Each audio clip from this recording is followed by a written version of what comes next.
fall to it, yearling, or we run ourselves aground.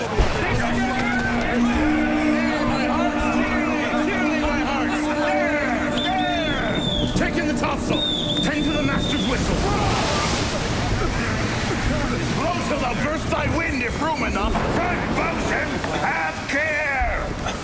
Where's the master? I pray now, keep below. Where's the master, boatswain? Do you not hear him? You mar our labors. Keep your cabins. You do assist the storm. Hey, be patient. When the sea is. Hence, what cares these roarers for the name of king? Two cabins. Boatswain. Silence and trouble us not. Good. Yet remember whom thou hast aboard. One that I love more than myself. You are a counselor. If you can command these elements to silence, we will not hand a rope more. Use your authority. If you cannot, give thanks you have lived so long. Methinks as thou hast no drowning mark upon him. His complexion is perfect gallows. Thomas and Exile! Yare! Lower! Lower! Bring it to try with me! They're louder than the weather or our office. Yet again, what do you here? Have you a mind to sink? A pox on your throat, you bawling blasphemous dog! Work you! Hang, cur! Hang, you hoarse and insolent noisemaker! We are less afraid to be drowned than thou art.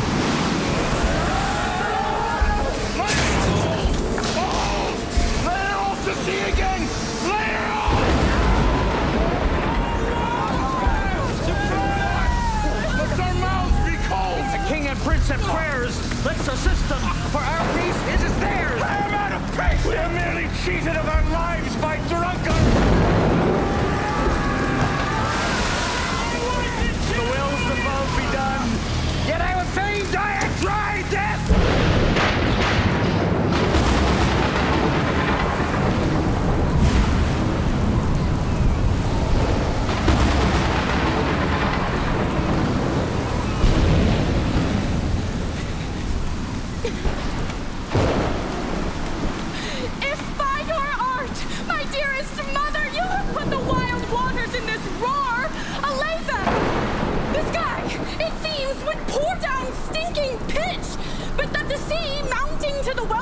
Cheek dashes the fire out. Oh, I have suffered with those that I saw suffer. A brave vessel who had, no doubt, some noble creature in her, dashed all to pieces. Oh, the cry did knock against my very heart. Poor souls, they perished. Had I been any god of power, I would have sunk the sea within the earth. Or ere it should, the good ship so have swallowed, and the fronting souls within her. Be collected, no more amazement. Tell your piteous heart, there's no harm done. Oh, woe the day. No harm. I have done nothing but in care of thee. Of thee, my dear one, thee, my daughter, who art ignorant of what thou art, not knowing of whence I am, nor that I am more better than Prospero, mistress of a full poor cell, and I no greater mother. More to know did never meddle with my thoughts. It is time I should inform thee further. Lend thy hand, and pluck my magic garment from me.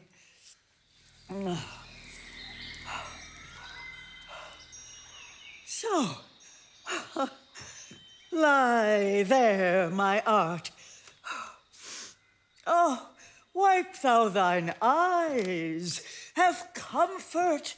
The direful spectacle of the wreck, which touched the very virtue of compassion in thee, I have with such provision in mine art, so safely ordered that there is no soul, no, not so much perdition as an hair betid to any creature in the vessel which thou heardst cry, which thou saw'st sink. Sit down, for thou must now know further.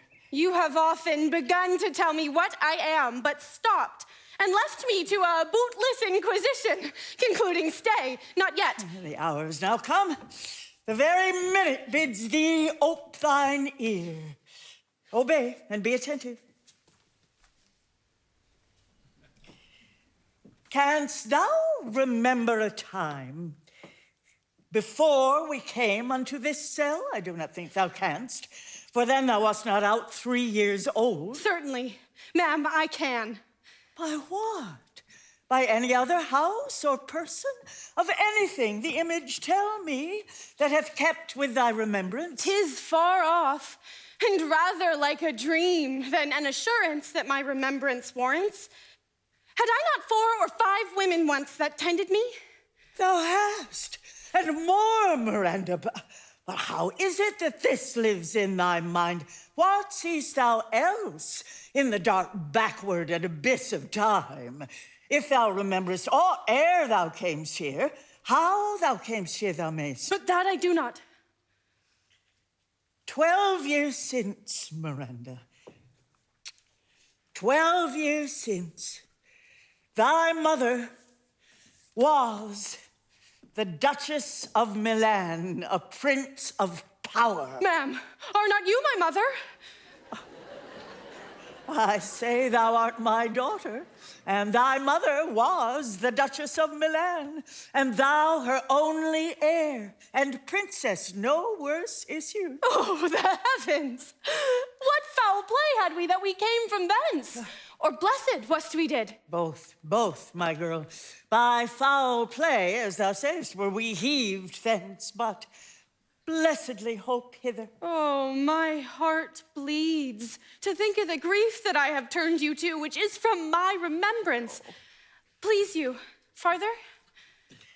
My brother and thy uncle called Antonio, I pray thee mark me, that a brother could be so perfidious. He whom next thyself of all the world I loved, and to him put the manage of my state, as at that time through all the signories it was the first, and Prospero the prime duchess, reputed in dignity and for the liberal arts without a parallel. Those being all my study, the government I cast upon my brother, and to my state grew stranger, being transported and wrapped in secret studies. Thy false uncle, dost thou attend me? Ma'am, most heedfully. Being once perfected how to grant suits, how to deny them, who to advance and who to trash for overtopping, new created the creatures that were mine, I say, or changed them, or else new formed them, having both the key of officer and office, set all hearts i' the state to what tune pleased his ear. Thou attendst not. Oh, mother, I do. I pray thee, mark me.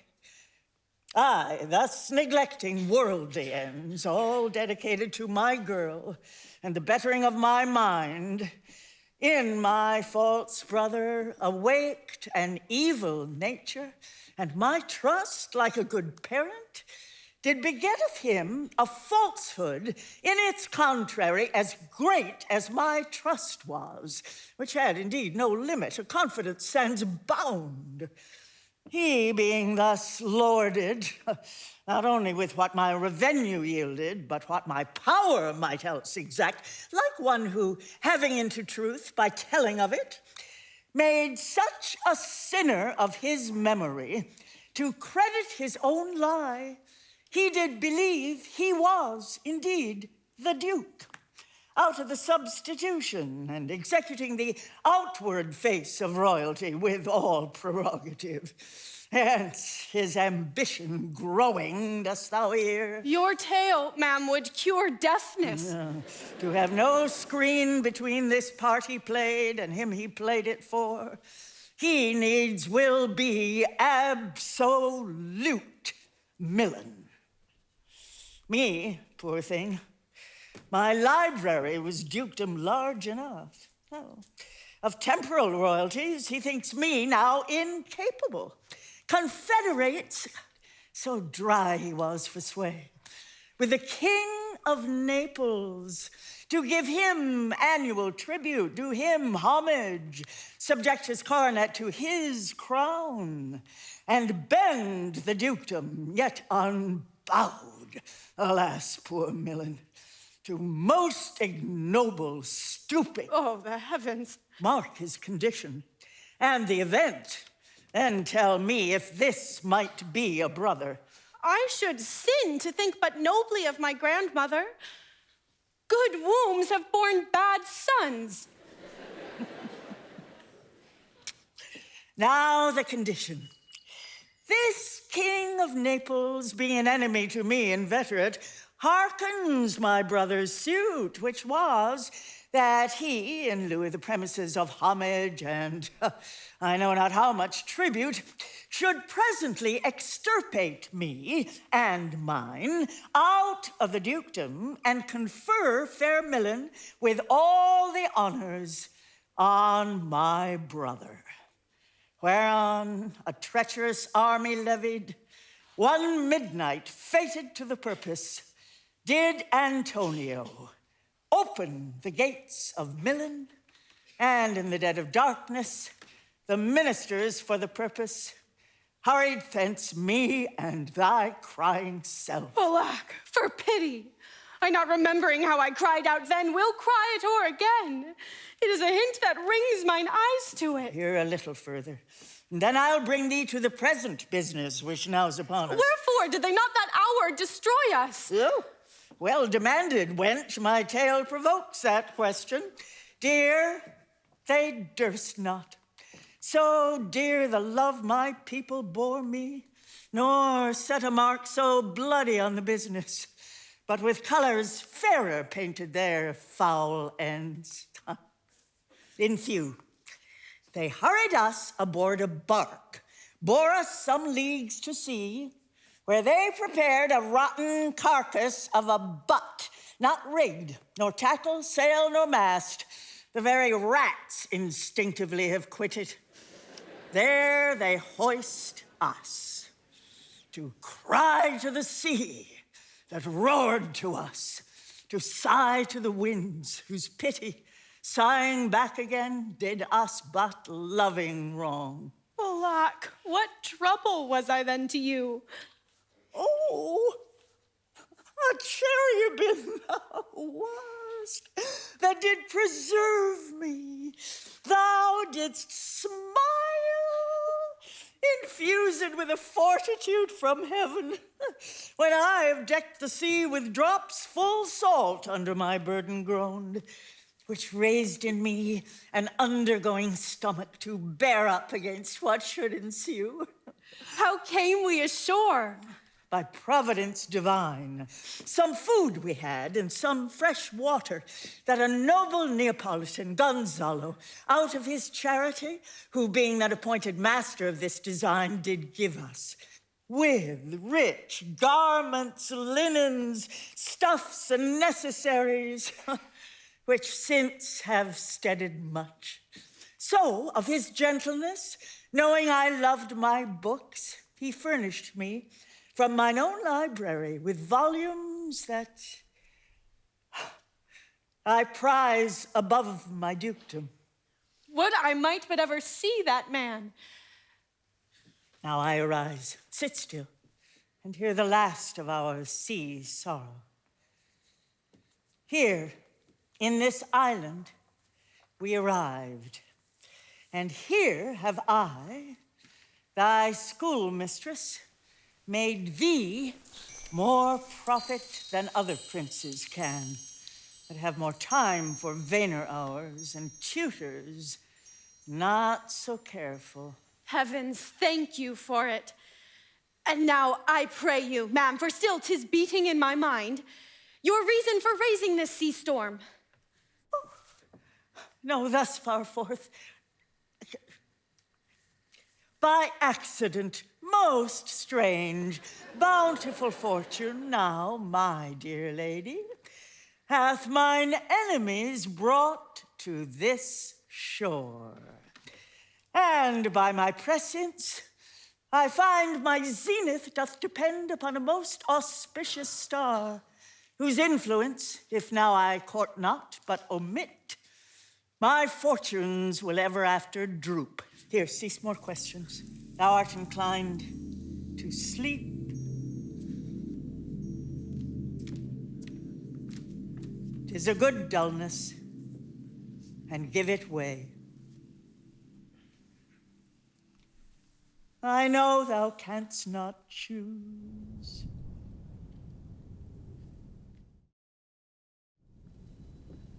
Come away, servant, come, I'm ready now. Approach my Ariel, come! All hail, great master, grave queen, hail! I come to answer thy best pleasure, be it to fly, to swim, to dive into the fire, to ride on the curled clouds, to thy strong bidding task, Ariel and all his quality. Hast thou, spirit, performed to point the tempest that I bade thee? To every article. I boarded the king's ship, now on the beak, now in the waist, the deck, in every cabin, I flamed amazement. Sometime I'd divide and burn in many places. On the topmast, the yards, and the bowsprit would I flame distinctly, then meet and join. Jove's lightnings, the precursors of the dreadful thunderclaps, more momentary, and sight outrunning were not. The fire and cracks of sulphurous roaring, the most mighty Neptune seemed to besiege and make his bold waves tremble, yea, his dread trident shake. My brave spirit, who was so firm, so constant, that this coil would not infect his reason? Not a soul, but felt a fever of the mad, and played some tricks of desperation. All but mariners plunged in the foaming brine and quit the vessel. Then, all afire with me, the king's son, Ferdinand, with hair upstaring. Then like reeds, not hair, was the first man that leapt, cried, "Hell is empty, and all the devils are here!" Why, that's my spirit. But was not this nigh shore? Close by, my master. But are they, Ariel, safe? Not a hair perished. On their sustaining garments not a blemish, but fresher than before. And, as thou badst me, in troops I have dispersed them about the isle. The king's son have I landed by himself, whom I left cooling of the air with sighs in an odd angle of the isle, and sitting his arms in this sad knot. Of the king's ship, the mariners, say how thou hast disposed, and all the rest of the fleet. Safely in harbor is the king's ship, in the deep nook, where once thou calledst me up at midnight to fetch dew from the still vexed Bermudas. There she's hid, the mariners all under hatches stowed, who, with a charm joined to their suffered labor, I have left asleep. And for the rest of the fleet, which I dispersed, they all have met again, and are upon the Mediterranean float, bound sadly home for Naples, supposing that they saw the king's ship wrecked and his great person perish. Ariel, thy charge exactly is performed, but there's more work. What is the time of the day? Past the mid-season. At least 2 glasses. The time twixt 6 and now must by us both be spent most preciously. Is there more toil? Since thou dost give me pains, let me remember thee what thou hast promised, which is not yet performed me. How now, moody? What is thou canst demand? My liberty. Before the time be out, no more. I prithee, remember I have done thee worthy service, told thee no lies, made no mistakings, served without or grudge or grumblings. Thou did promise to bait me a full year. Dost thou forget from what a torment I did free thee? No. Thou dost. And think'st it much to tread the ooze of the salt deep, to run upon the sharp wind of the north, to do me business in the veins of the earth when it is baked with frost? I do not, ma'am. Thou liest, malignant thing. Hast thou forgot the foul witch Sycorax, who with age and envy was grown into a hoop? Hast thou forgot her? No, ma'am. Thou hast. Where was she born? Speak, tell me. Ma'am, in Algiers. Oh, was she so? I must once in a month recount what thou hast been which thou forgetst. This damned witch Sycorax, for mischiefs manifold and sorceries terrible to enter human hearing, from Algiers, thou knowst, was banished. For one thing she did, they would not take her life. Is not this true? Aye, ma'am. This blue-eyed hag was hither brought with child, and here was left by the sailors. Thou, my slave, as thou reports thyself, was then her servant. And for thou wast a spirit too delicate to act her earthy and abhorred commands, refusing her grand hests, she did confine thee, by help of her more potent ministers, and in her most unmitigable rage, into a cloven pine, within which rift imprisoned thou didst painfully remain 12 years, within which space she died, and left thee there, where thou didst went thy groans as fast as mill wheels strike. Then was this island, save for the son that she did litter here, a freckled whelp, hag-born, not honored with a human shape. Yes, Caliban, her son. Dull thing, I say so, he, that Caliban, whom now I keep in service. Thou best knowst what torment I did find thee in. Thy groans did make wolves howl and penetrate the breasts of ever angry bears. It was a torment to lay upon the damned, which Sycorax could not again undo. It was mine art when I arrived and heard thee that made gape the pine and let thee out. I thank thee, master. If thou more murmurest, I will rend an oak and peg thee in his knotty entrails till thou hast howled away 12 winters. Pardon, master. I will be correspondent to command and do my spriting gently.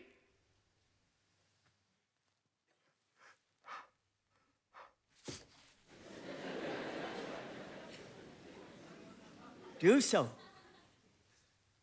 And after 2 days, I will discharge thee. That's my noble mistress. What shall I do?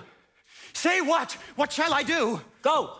Make thyself like a nymph of the sea. Be subject to no sight but thine and mine, invisible to every eyeball else. Go, take this shape, and hither comment. Go! Hence! With diligence!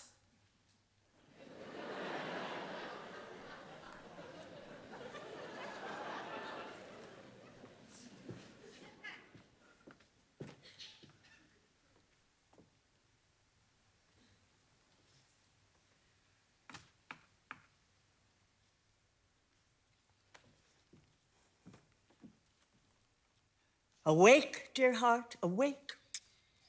Thou hast slept well. Awake. The strangeness of your story put heaviness in me. Shake it off. Come on. We'll visit Caliban, my slave, who never yields us kind answer. 'Tis a villain, ma'am, I do not love to look on. But as 'tis, we cannot miss him. He does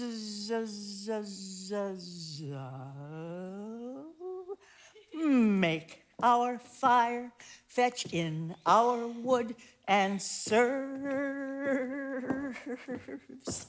in offices that profit us. What ho, slave! Caliban, thou earth thou, speak! There's wood enough within. Come forth, I say, there's other business for thee. Come, thou tortoise, when...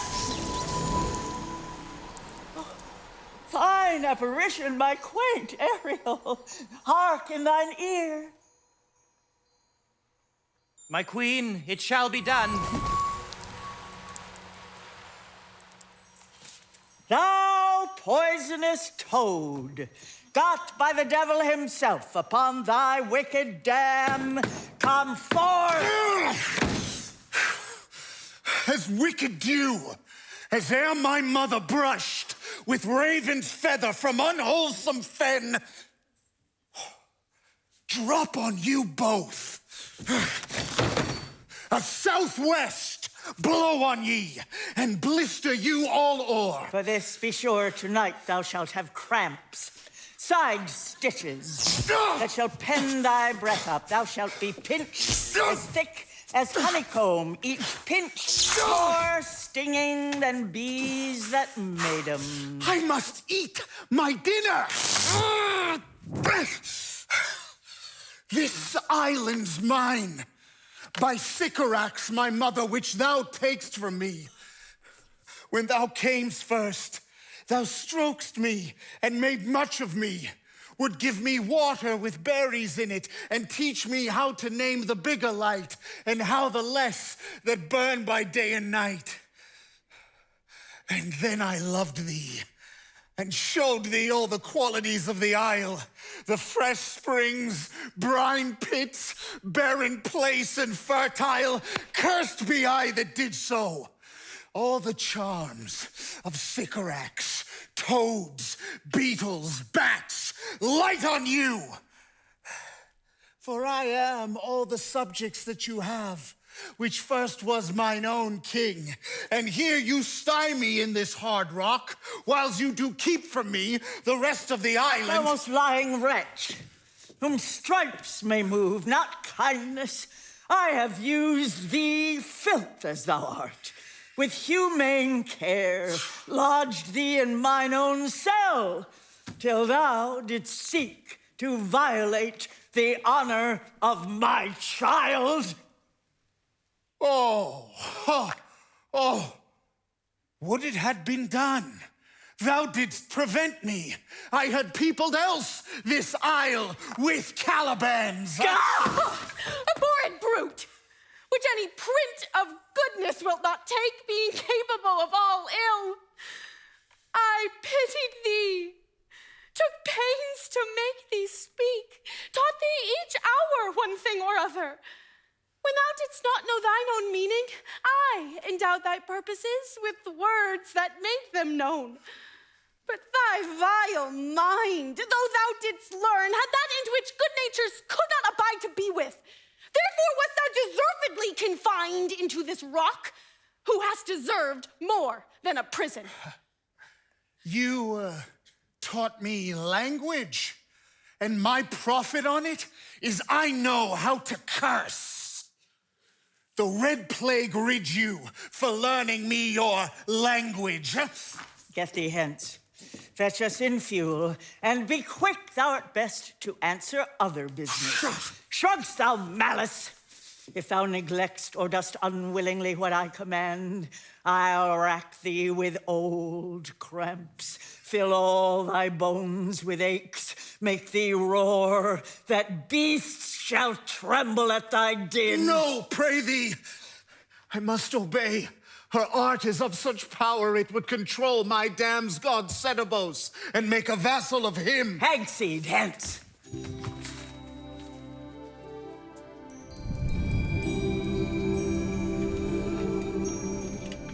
Come unto these yellow sands, and then take hands. Curtsied when you have, and kissed the wild waves whist. Footed featly here and there, and sweet sprites the burden bear. Hark! Hark, the watchdogs bark. Hark, hark, I hear the strain of strutting chanticleer cry. Cock-a-diddle,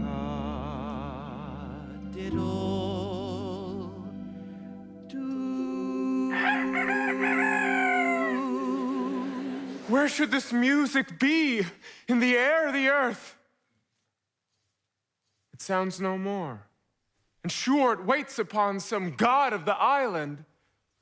Sitting on a bank, weeping again, the king, my father's wreck. This music crept by me upon the waters, allaying both their fury and my passion with its sweet air. Thence have I followed it, or it hath drawn me rather, but 'tis gone. No, it begins again. Full fathom 5 thy father lies, of his bones are coral made. Those are pearls that were his eyes, nothing of him that doth fade, but doth suffer a sea change into something rich and strange. See nymphs hourly ring his knell. Ding, ding, dong, dong. Ding, ding, dong, dong. Hark, now I hear them. Ding, ding, dong, dong. Ding, dong, bell. The ditty does remember my drowned father. This is no mortal business, nor no sound that the earth owes. I hear it now above me. The fringed curtains of thine eye advance, and say what thou seest yon. What is't? A spirit? Lord, how it looks about. Believe me, ma'am, it carries a brave form, but 'tis a spirit. No, wench. It eats and sleeps, and hath such senses as we have, such. This gallant which thou seest was in the wreck, and but he's something stained with grief. That's beauty's canker. Thou mightst call him a goodly person.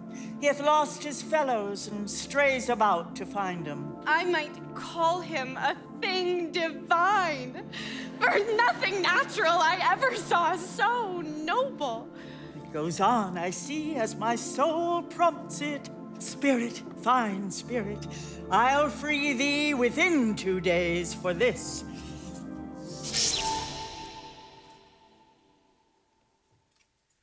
Whoa! Most sure, the goddess on whom these airs attend. Vouchsafe my prayer may know if you remain upon this island, and that you will some good instruction give how I may bear me here. My prime request, which I do last pronounce, is, oh, you wonder if you be maid or no. No wonder, sir, but certainly a maid. My language, heavens! I am the best of them that speak this speech, were I but where 'tis spoken. How? The best? What wert thou if the King of Naples heard thee? A single thing as I am now that wonders to hear thee speak of Naples. He does hear me, and that he does, I weep. Myself am Naples, who with mine eyes, ne'er since at ebb, beheld the king, my father, wrecked. Alack, for mercy! Yes, faith, and all his lords.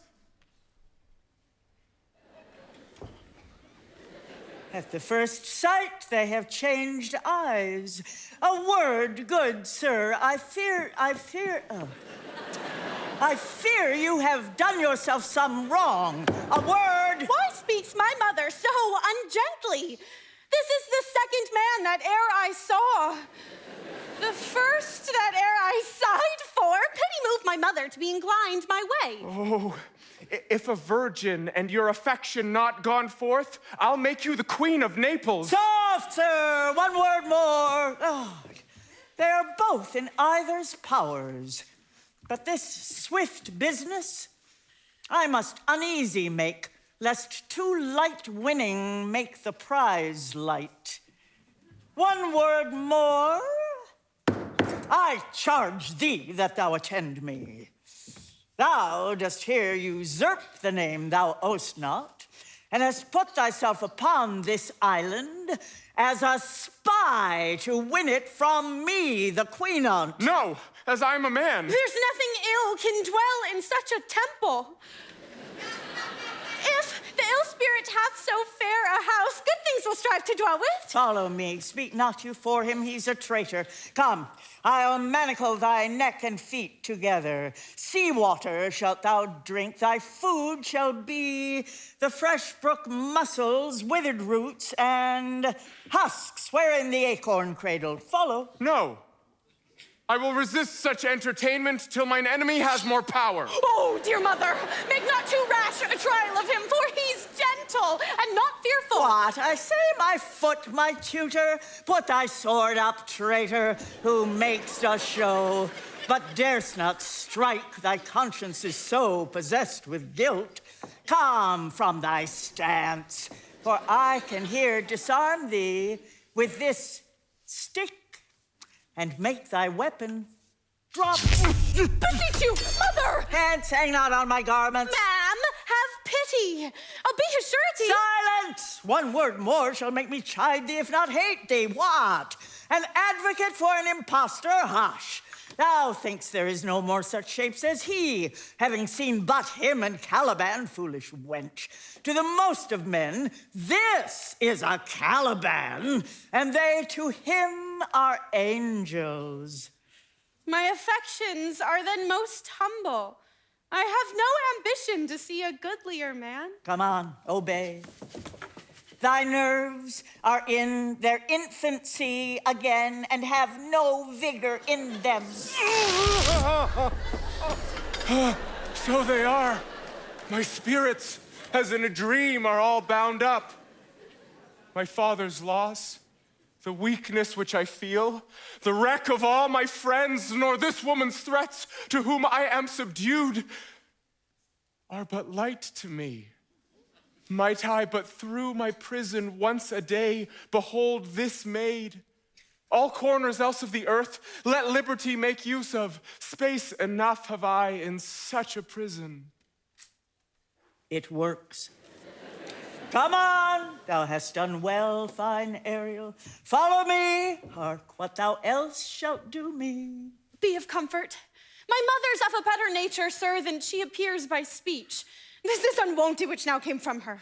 Thou shalt be as free as mountain winds, but then exactly do all points of my command. To the syllable. Come, follow. Speak not for him. Ferdinand! Ferdinand! Ferdinand!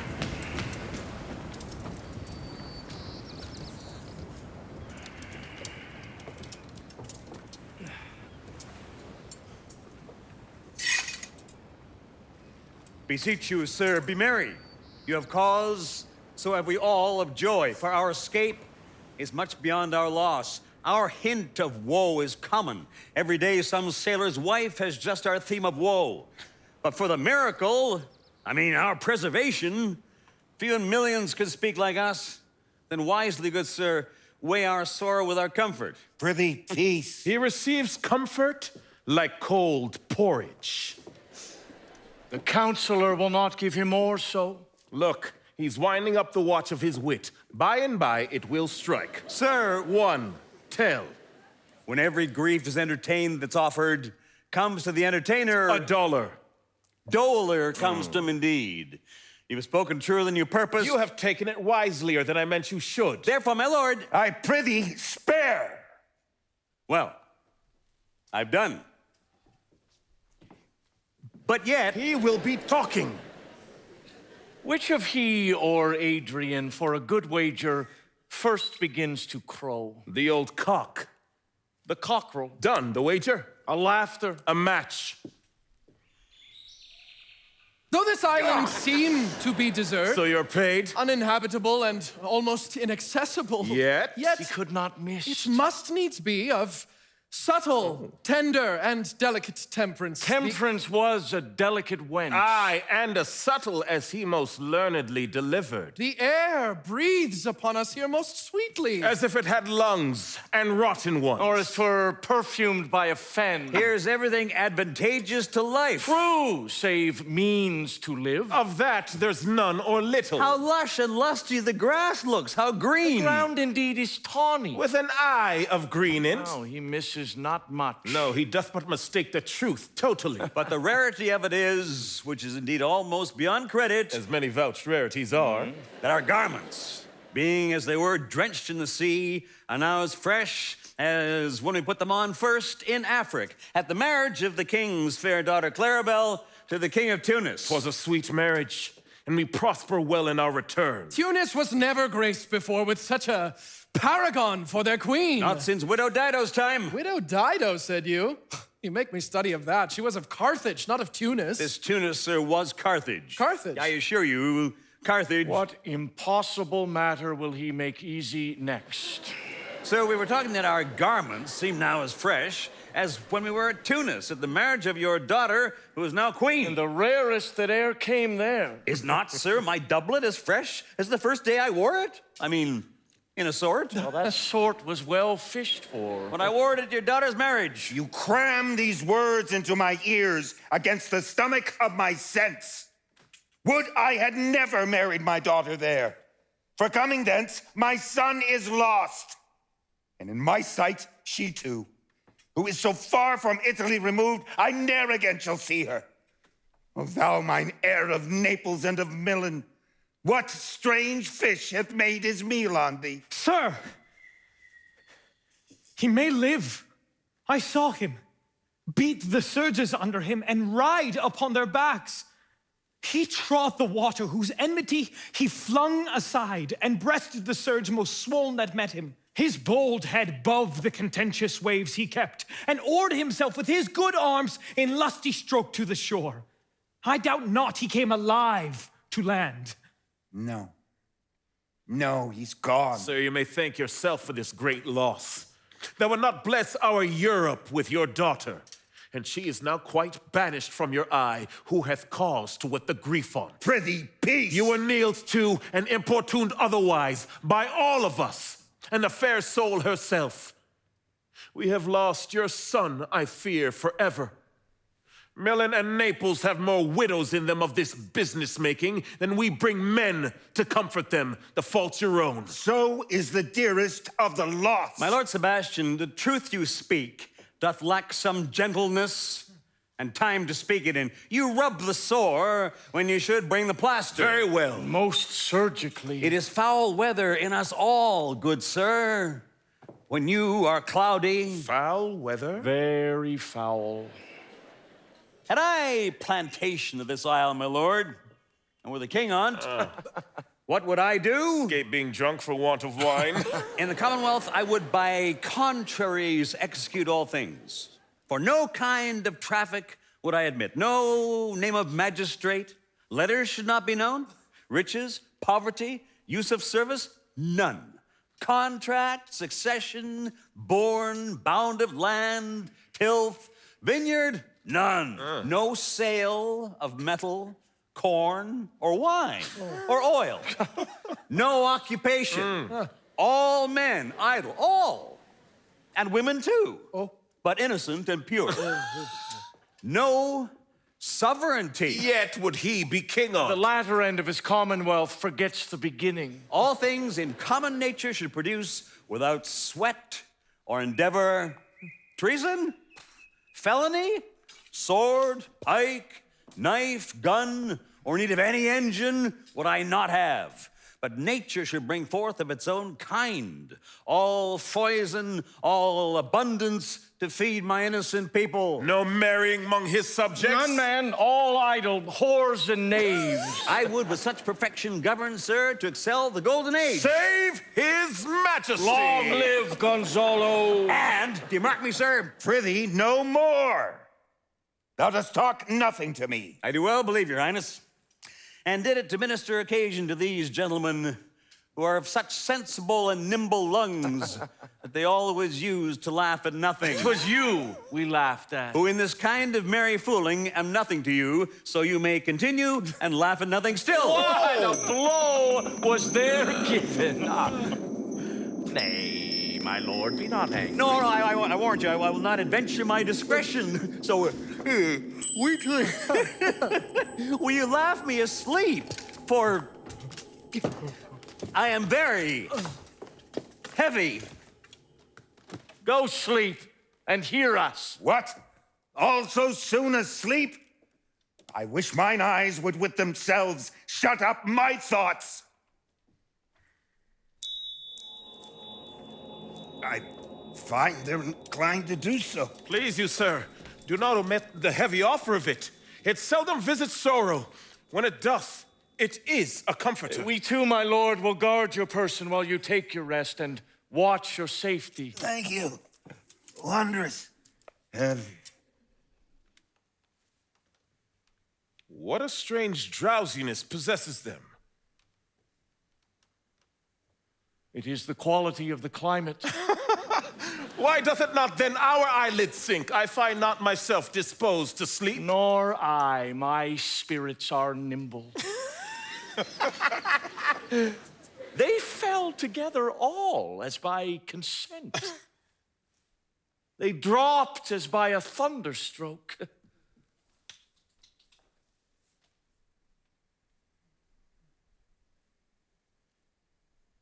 What might? Noble Sebastian, oh, what might? No more. And yet, methinks I see it in thy face. What thou shouldst be, the occasion speaks thee, and my strong imagination sees a crown dropping upon thy head. What art thou waking? Do you not hear me speak? I do, and surely it is a sleepy language, and thou speakst out of thy sleep. What is it thou didst say? This is a strange repose, to be asleep with eyes wide open, standing, speaking, moving, and yet so fast asleep. Noble Sebastian.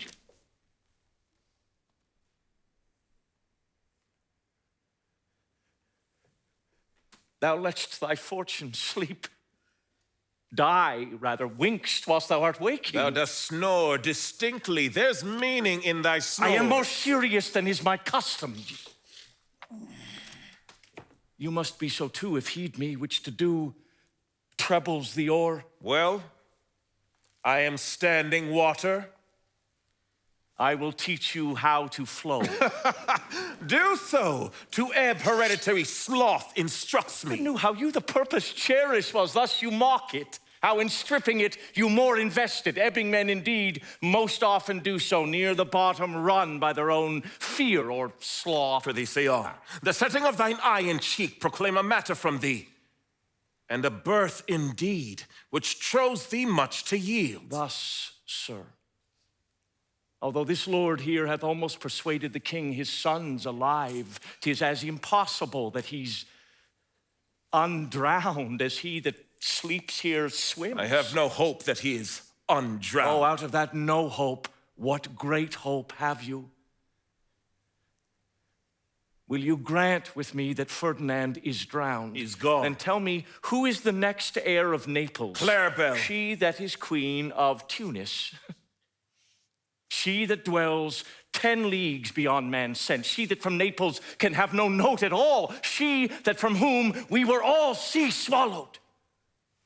Though some of us cast again, and by that destiny to perform an act whereof what's past is prologue, what to come in your and my discharge. What stuff is this? How say you, 'tis true my brother's daughter's queen of Tunis, so is she heir of Naples, twixt which regions there is some space. A space whose every cubit seems to cry out, how shall that Claribel measure us back to Naples? Keep in Tunis, and let Sebastian wake.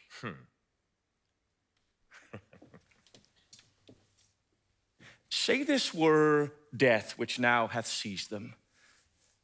Why, they were no worse than now they are.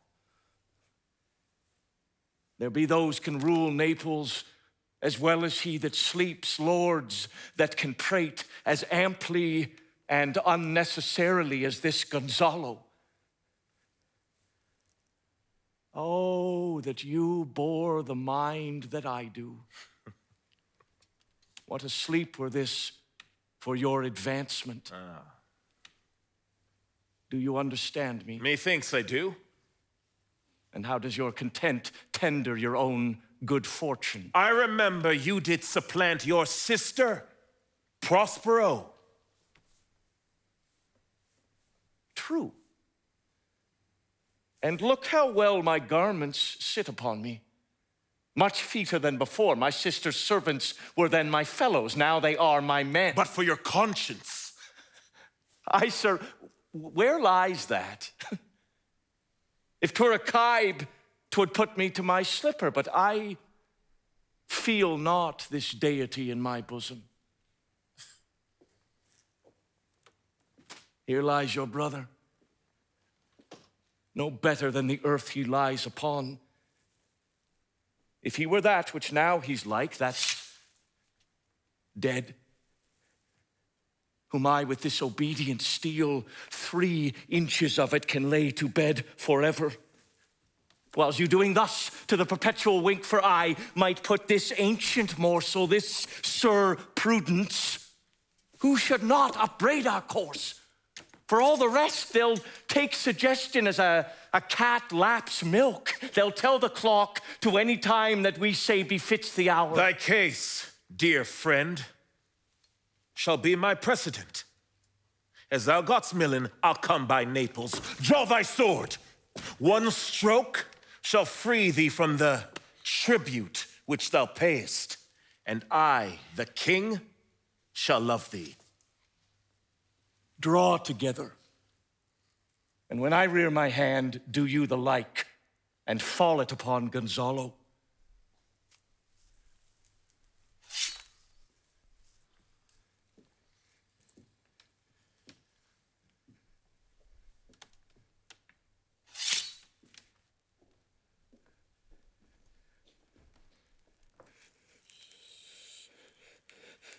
Oh, but one word.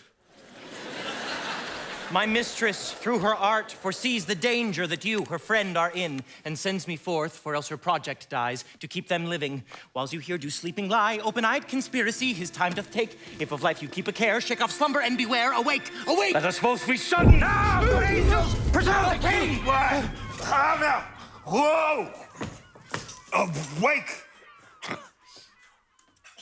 Why are you drawn? Wherefore this ghastly looking? What's the matter? While we stood here securing your repose, even now we heard a hollow burst of bellowing like bulls, or rather lions. Does not wake you? It struck mine ear most terribly. I heard nothing. Oh, 'twas a din to fright a monster's ear, to make an earthquake. Sure, it was the cry of a whole herd of lions. Heard you this, Gonzalo? Upon mine honor, sir, I heard a humming, and that a strange one too, which did awake me. I shaked you, sir, and cried. As mine eyes opened, I saw their weapons drawn. There was a noise, that's verily. 'Tis best we stand upon our guard, whether we quit this place. Let's draw our weapons. Lead off this ground. Let us make further search for my poor son. Heavens keep him from these beasts. For he is sure in the island. Lead away.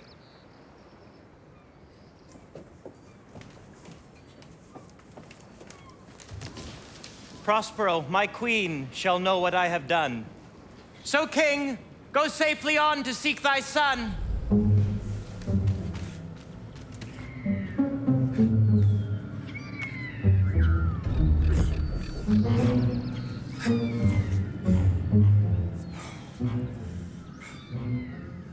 All the infection that the sun sucks up from bogs, fens, flats, on Prosper fall, and by inchmeal make her a disease.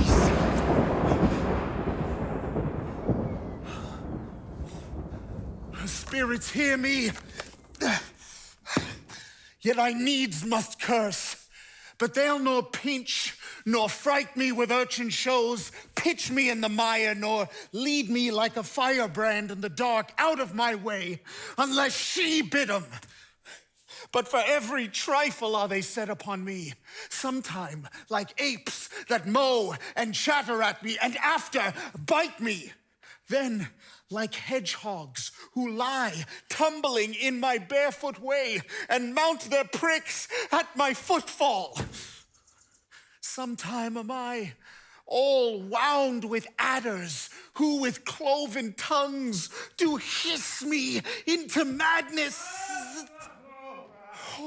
Lo, now lo, here comes a spirit of hers and to torment me for bringing wood in slowly.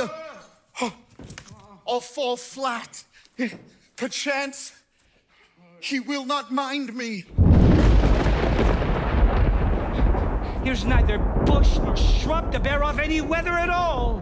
And another storm brewing. I hear it sing in the wind.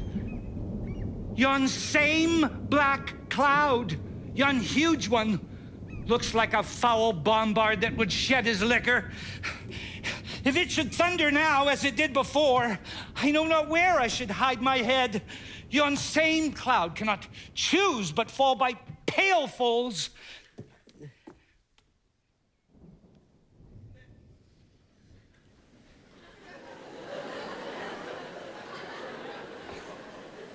What have we here?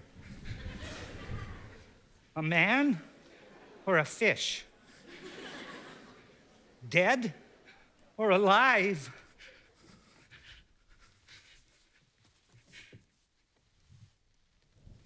A fish. It smells like a fish. A very ancient and fish-like smell.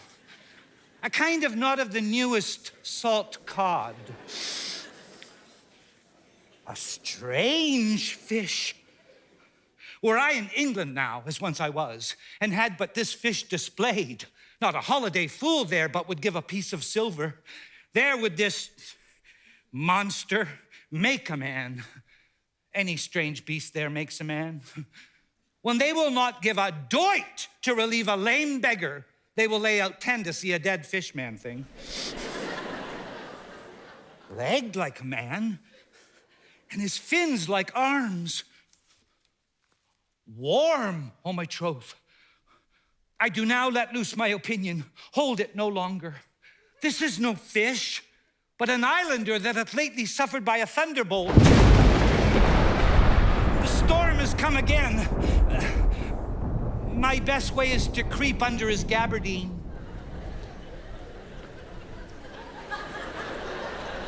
There is no other shelter hereabout.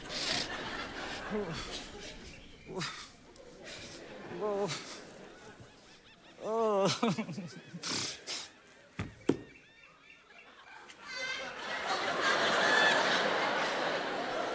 Misery acquaints a man with strange bedfellows. Here will I shroud till the dregs of the storm be past. I shall no more to sea. Here shall I die ashore.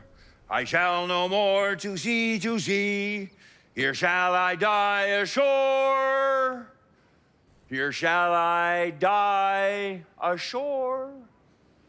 Oh, this is a very scurvy tune. You're singing a man's funeral.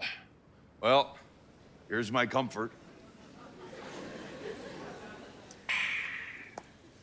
The master, the swabber, the boatswain, and I, the gunner and his mate, love Mo, Megan, Marion, and Marjorie. But none of us cared for Kate. For she had a tongue with a tang, would cry to a sailor, go hang. She loved not the savor of tar nor of pitch, yet a tailor might scratch her where'er she did itch. Yet to sea, boys, and let her go hang. Oh, this is a scurvy tune, too. Well, here's my comfort.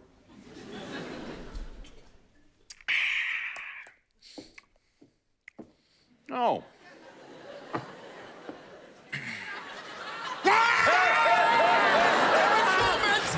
What's the matter? Have we devils here?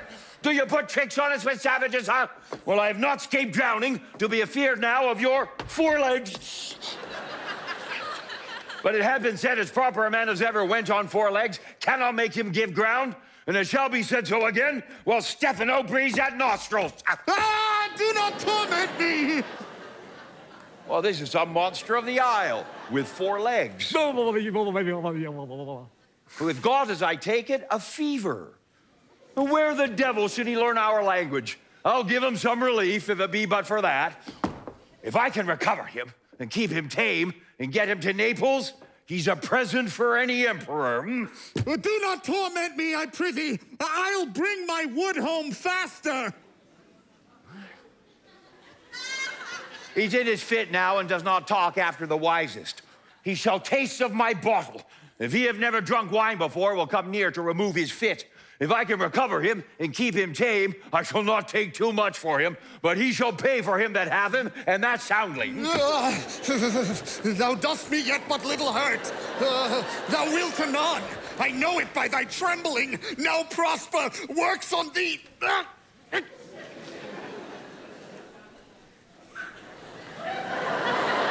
Come on thy ways.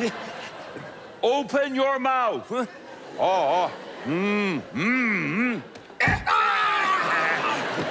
Here's how we'll give you language, eh, cat, huh?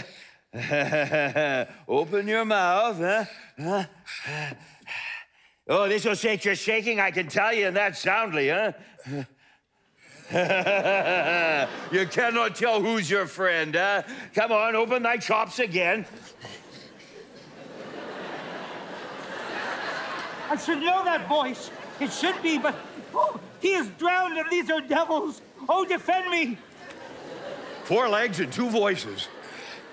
Most delicate monster. His forward voice now is to speak well of his friend. His backward voice is to utter foul curses and to detract. If all the wine in my bottle can recover him, I will help his fever. Come, I will pour some in thy other mouth. Stefano! Doth thy other mouth call me? Mercy, mercy, this is a devil and no monster. I will leave him. I have no long spoon. Stefano! If thou beest, Stefano, touch me and speak to me, for I am Trinculo. Be not afeard, thy good friend, Trinculo. If thou beest Trinculo, come forth. I can't. I will pull thee by thy lesser legs. If any legs be Trinculos, these are they.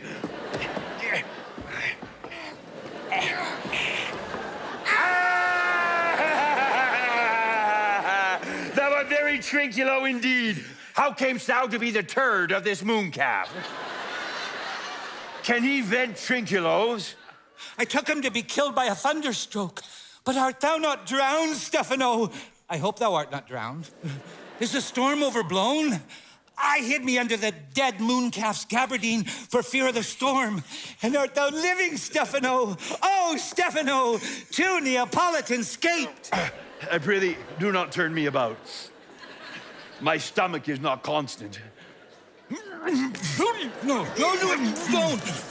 These be fine things, and if they be not sprites, that's a brave god and bears celestial liquor. I will kneel to him. How didst thou escape? How camest thou hither? Swear by this bottle how thou camest hither. I escaped upon a butt of sack which the sailors heaved overboard. By this bottle which I made of the bark of a tree with mine own hands. Oh. Since I was cast ashore. Well, I'll swear upon that bottle to be thy true subject, for the liquor is not earthly. Here, swear then how thou escapest. Well, swim ashore, man, like a duck. I can swim like a duck, I'll be sworn. Here, kiss the book. Though thou canst swim like a duck, thou art made like a goose. Oh, Stefano, hast any more of this? There's a whole butt, man. My cellar is in a rock by the seaside where my wine is hid. How now, mooncalf? How does thy fever? Hast thou not dropped from heaven? Out of the moon, I do assure thee. I was the man on the moon when time was. Oh, I have seen thee in her, and I do adore thee. My mistress showed me thee, and thy dog and thy bush. Here, Swear to that. Kiss the book. I will furnish it anon with new contents. Swear. By this good light, a very shallow monster.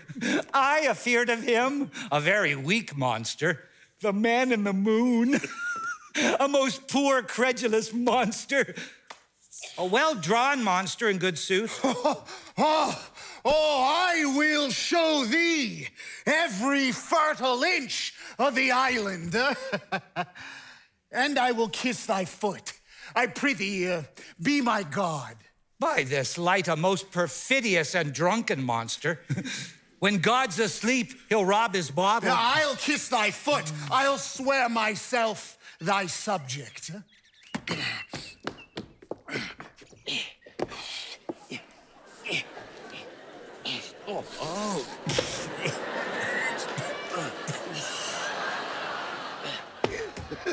Come on then, down and swear.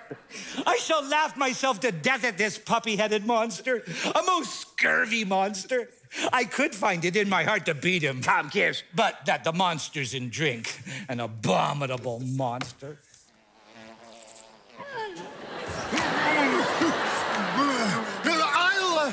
I'll show thee the best springs. Huh? I'll pluck thee berries. I'll fish for thee and get thee wood enough. A plague upon the tyrant that I serve. I'll bear her no more sticks, but follow thee, thou wondrous man. A most ridiculous monster, to make a wonder of a poor drunkard. I prithee, let me bring thee where crabs grow, and I, with my long nails, will dig thee pig nuts. Huh? I'll show thee a jay's nest, and instruct thee how to snare the nimble marmoset. Ha! I'll bring thee to clustering filberts, and sometime I'll get thee young scammels from the rock. Wilt thou go with me?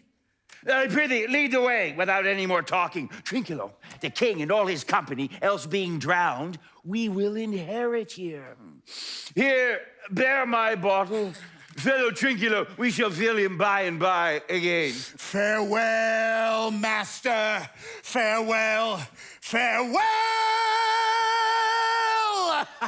A howling monster, a drunken monster. No more dams I'll make for fish, nor fetching firing at requiring, nor scrape trenchering, nor wash dish.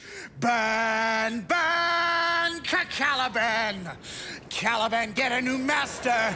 Caliban, get a new man. Freedom, Caliban, get a new master. Freedom, Caliban, get a new man. Caliban, get a new master. Caliban, get a new man. Freedom, Caliban, get a new master. Freedom, monster, lead the way. Caliban, get a new master. Caliban, get a new man. Caliban, get a new master. Freedom, freedom. Stefano!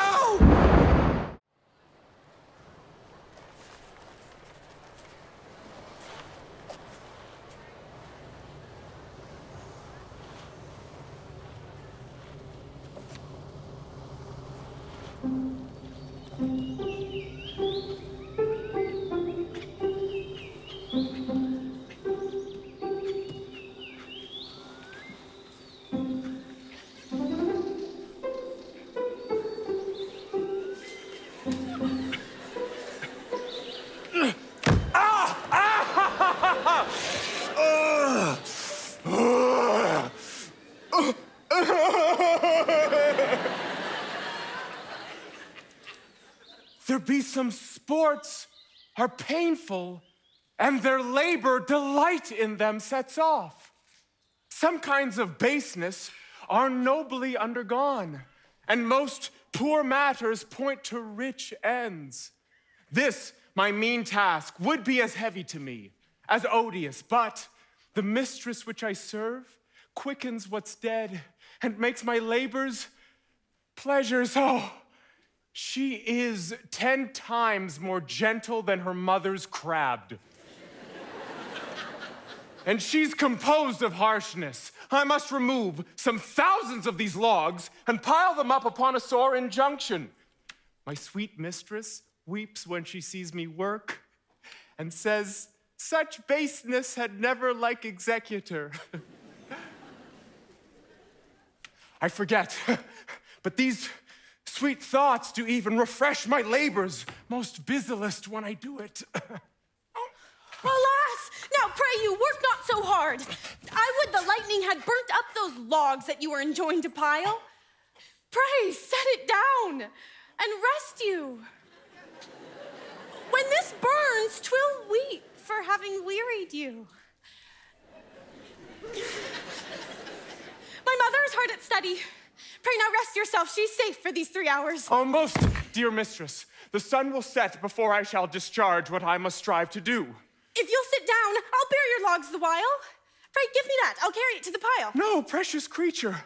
I had rather crack my sinews, break my back, than you should such dishonor undergo while I sit lazy by. It would become me as well as it does you, and I should do it with much more ease, for my goodwill is to it, and yours it is against.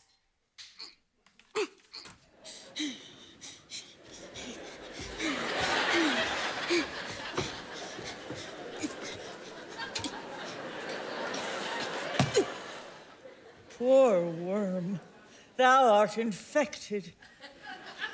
This visitation shows it. You look warily. No, noble mistress, 'tis fresh morning with me when you are by at night.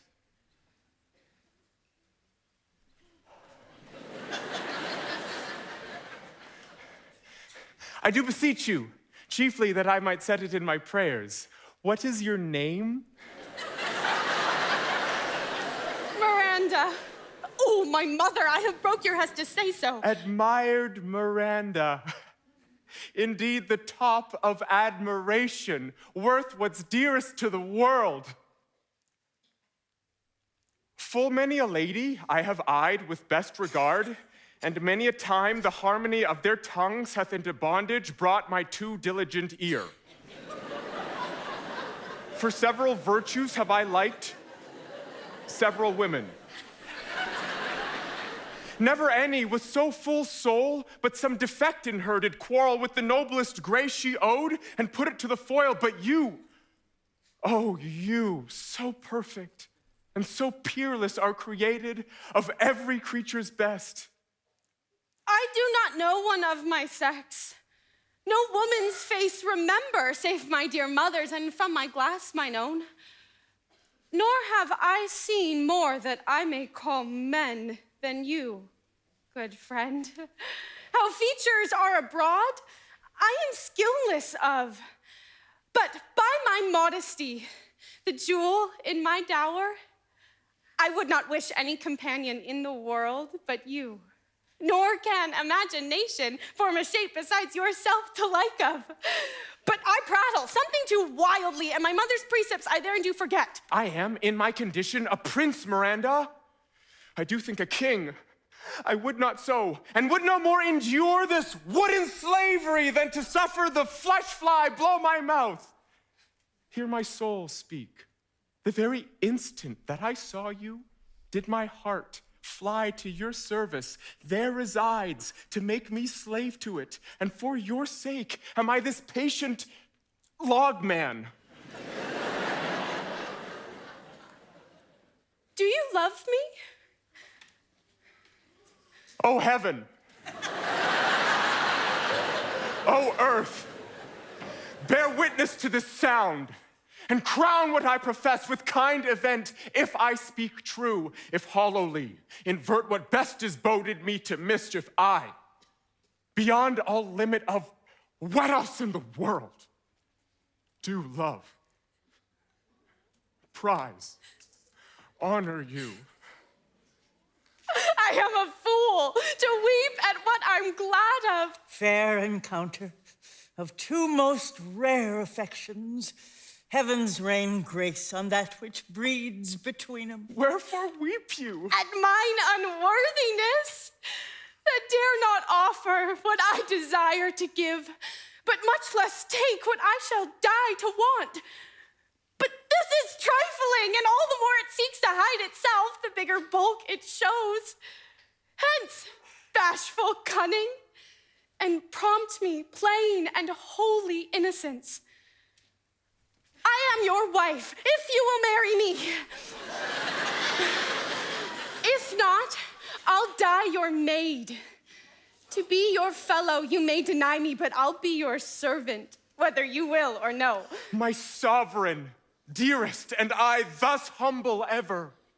My husband, then? I, with a heart as willing as bondage air of freedom. Here's my hand. And mine, with my heart in't. And now, farewell, till half an hour hence. 1,000,000!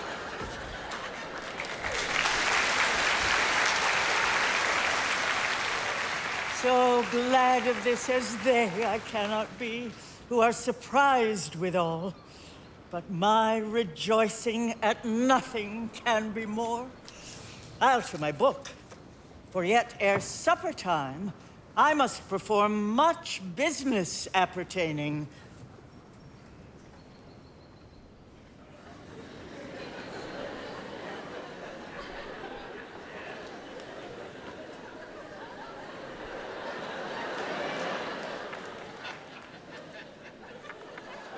Tell not me, when the butt is out, we will drink water, and not a drop before. Therefore, bear up and boredom. Servant monster, drink to me. Servant monster? The folly of this island. They say there's but 5 upon this isle. We are 3 of them. If the other 2 be brained like us, the state totters. Drink, servant monster, when I bid thee. Thy eyes are almost set in thy head. Well, where should they be set else? He were a brave monster indeed if they were set in his tail. My man monster hath drowned his tongue in sack. For my part, the sea cannot drown me. I swam ere I could recover the shore, 35 leagues on and off. By this light, thou shalt be my lieutenant, monster, or my standard. You lieutenant if you list. He's no standard. We'll not run, Monsieur Monster. Nor go neither, but lie like dogs and say nothing neither. Mooncalf, speak once in thy life, if thou beest a good mooncalf. How does thine honor? Let me lick thy shoe, huh? I'll not serve him. He is not valiant. Thou liest, most ignorant monster. I am in case to jostle a constable. Why, thou debauched fish, thou? Was there ever a man a coward that hath drugged so much sack as I today? And wilt thou tell a monstrous lie, being but half a fish and half a monster? Lo, lo, how he mocks me! Wilt thou let him, my lord? Oh, Lord, quoth he, that a monster should be such a natural. Lo, lo, again! Bite him to death, I prithee. Drink it, oh. Keep a good tongue in your head. If you prove a mutineer, the next tree. The poor monster's my subject. He shall not suffer indignity. I thank my noble lord. Wilt thou be pleased to hearken once again to the suit I made to thee? Aye, marry, will I. Kneel and repeat it. I will stand, so shall Trinculo. Why, as I told thee before, I am subject to a tyrant, a sorceress that by her cunning hath cheated me out of the island. Thou liest.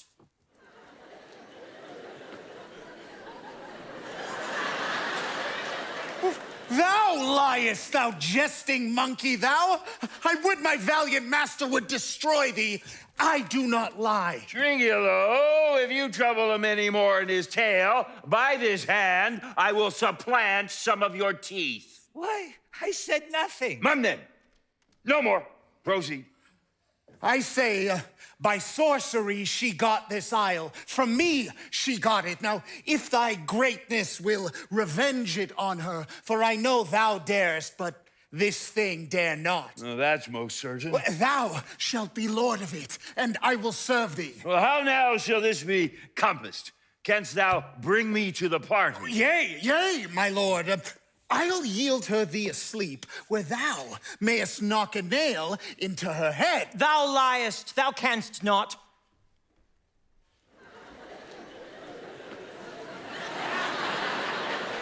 What a pied ninny's this, thou scurvy patch? I do beseech thy greatness, give him blows, and take his bottle from him. When that's gone, he shall drink naught but brine, for I'll not show him where the quick freshes are. Trinculo, run into no further danger. Interrupt the monster one word further, and by this hand I will turn my mercy out of doors and make a stockfish of thee. Why, what did I? I did nothing. I'll go farther off. Didst thou not say he lied? Thou liest! Do I so? Well, take thou that. Ow! And as you like it, give me the lie another time. I did not give the lie! Out of your wits and hearing, too? A pox on your bottle! This can sack and drinking do. A murrain on your monster, and the devil take your fingers. Now, forward with your tale. I prithee, stand further off. But beat him enough. After a time, I'll beat him too. Stand further.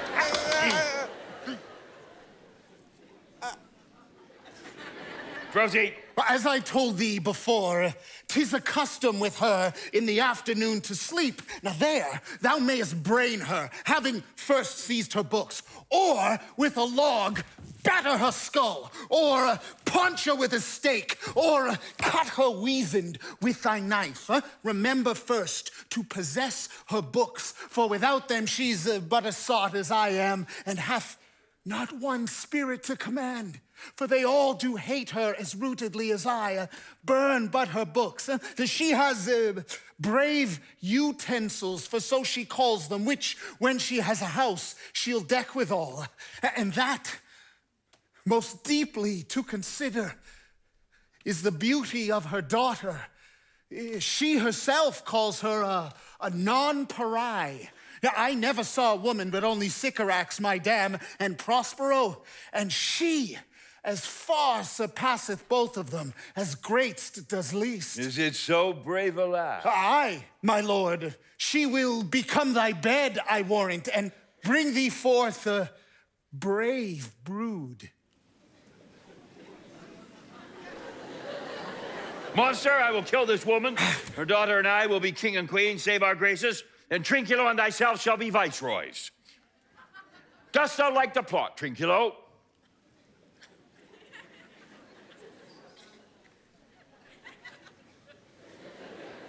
Excellent.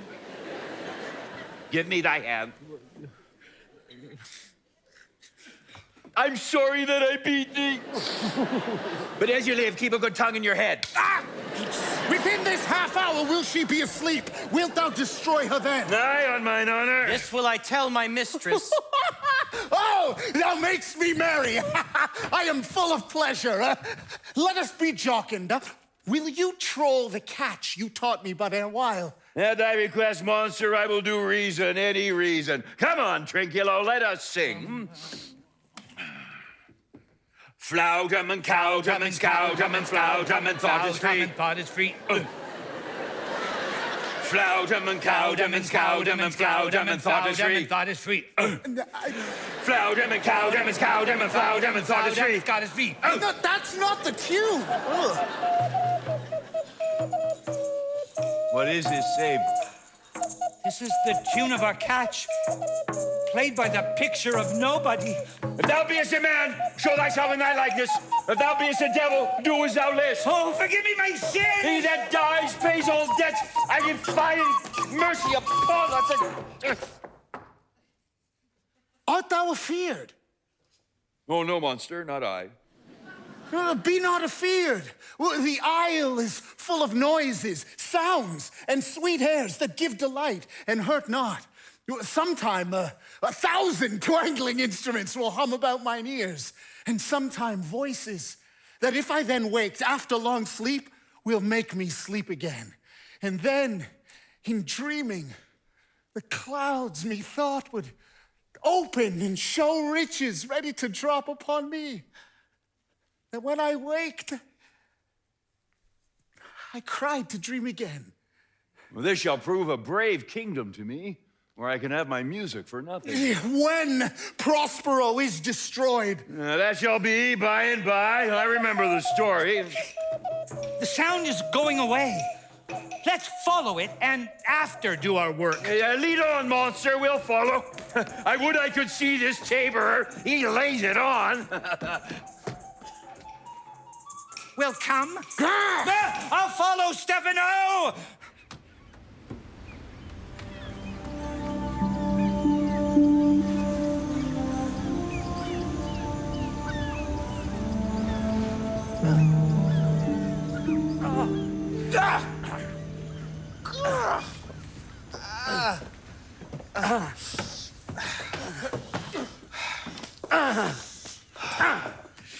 By Lakin, I can go no further, sir.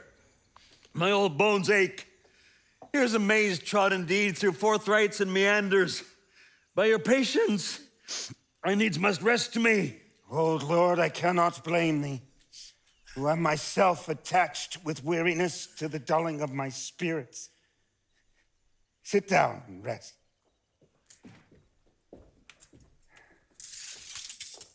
Even here will I put off my hope and keep it no longer for my flatterer.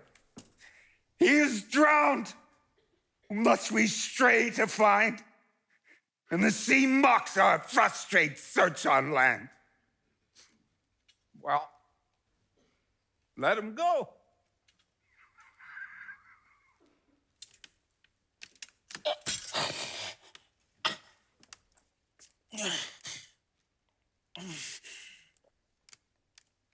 I am right glad he is so out of hope.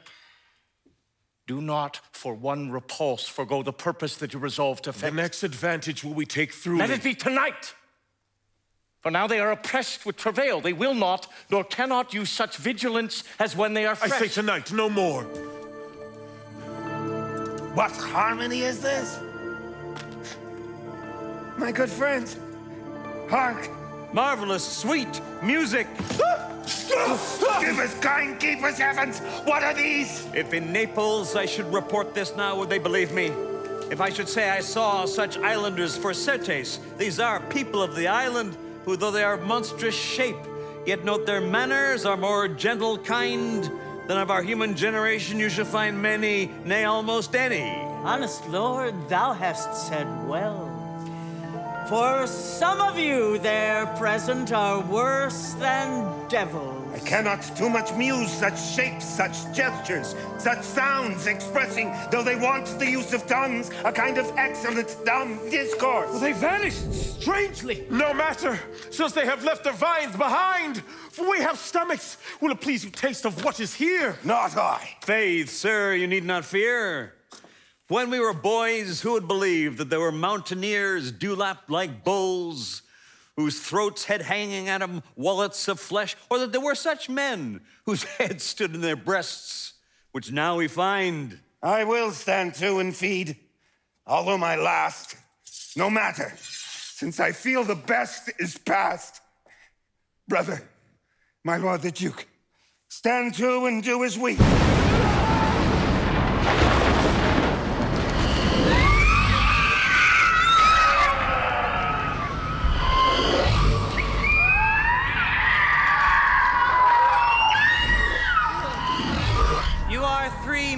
Of sin, whom destiny that hath to instrument this lower world and what is in't, the never surfeited sea hath caused to belch up you, and on this island where man doth not inhabit, you, mongst men, being most unfit to live. I've made you mad.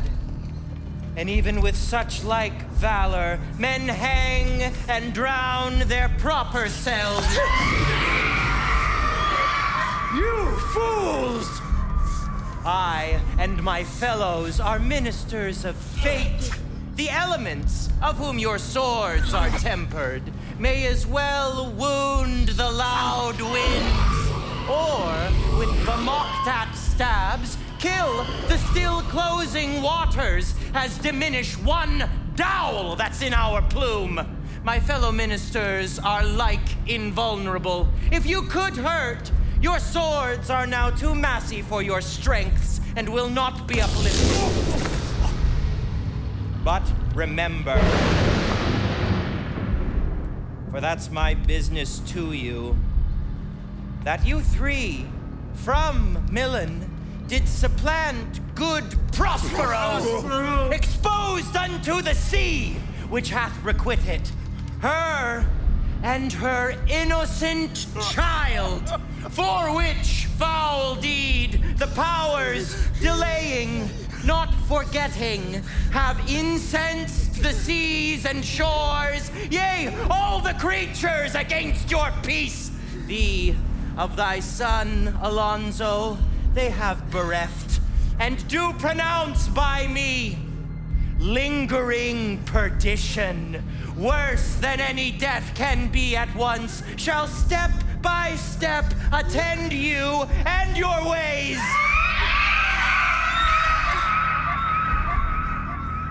Whose wrath to guard you from, which here in this most desolate isle else falls upon your heads, is nothing but heart's sorrow and a clear life ensuing.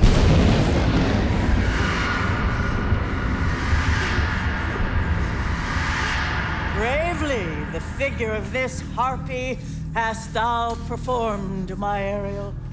My high charms work, and these mine enemies are all knit up in their distractions.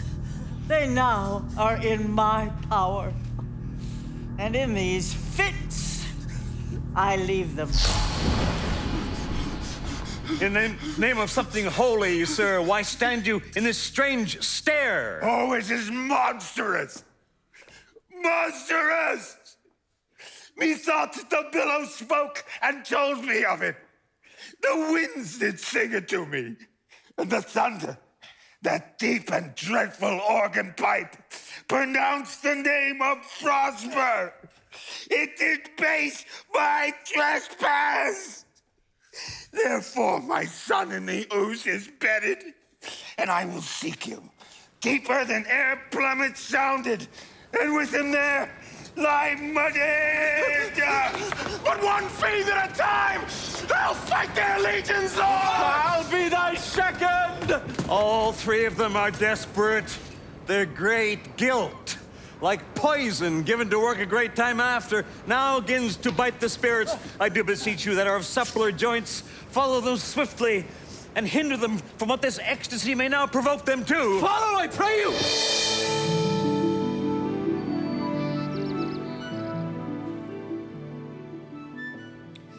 If I have too austerely punished you, your compensation makes amends.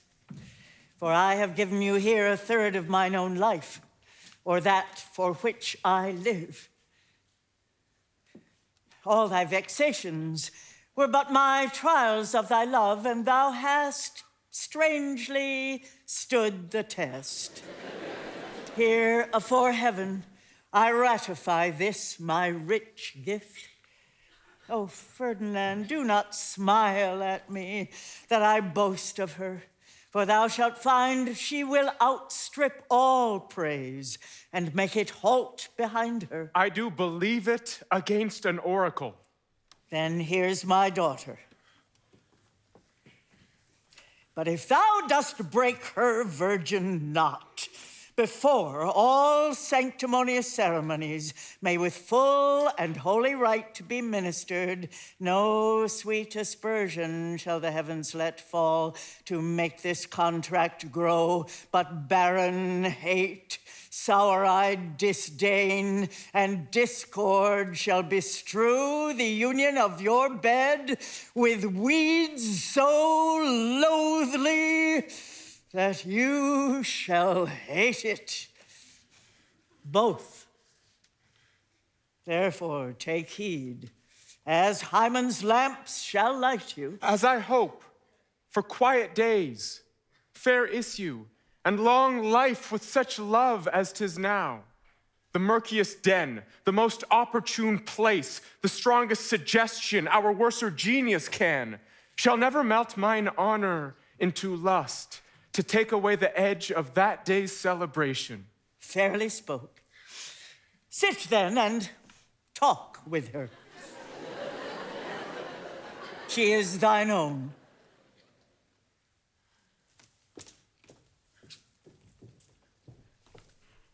What? Ariel, my industrious servant, Ariel. What would my potent mistress? Here I am. Thou and thy meaner fellows, your last service did worthily perform, and I must use you now in such another trick. Go, bring the rabble, o'er whom I give thee power, here to this place. Incite them to quick motion, for I must bestow upon the eyes of this young couple some vanity of mine art. It is my promise, and they expect it from me. Presently? Aye, with a twink. Before you can say, come and go, and breathe twice, and cry, so, each one, tripping on his toe, will be here with mop and mow. Do you love me, master? No. Dearly, my delicate Ariel. Do not approach till thou dost hear me call. Well, I conceive. Look thou, be true. Do not give dalliance too much the rein. The strongest oaths are straw to the fire of the blood. Be more abstemious, or else good night your vow. I warrant you, ma'am, the white, cold virgin snow upon my heart abates the ardor of my liver. Well, now come, my Ariel, bring a corollary rather than want a spirit. Appear, and pertly.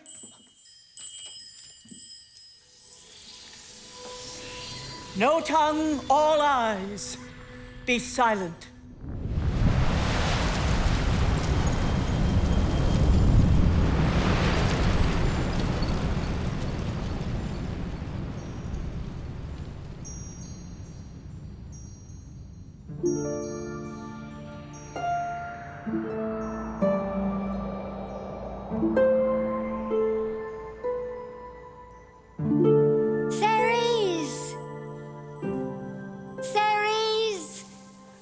Bounteous lady, thy rich lees of wheat, rye, barley, vetches, oats, and peas, thy turfy mountains where live nibbling sheep, and flat meads thatched with stover them to keep, thy pole-clipped vineyard, and thy sea marge, sterile and rocky hard, where thou thyself dost err, the queen of the sky, whose watery arch and messenger am I, bids thee leave these, and with her sovereign grace, here on this grass plot, in this very place, to come and sport.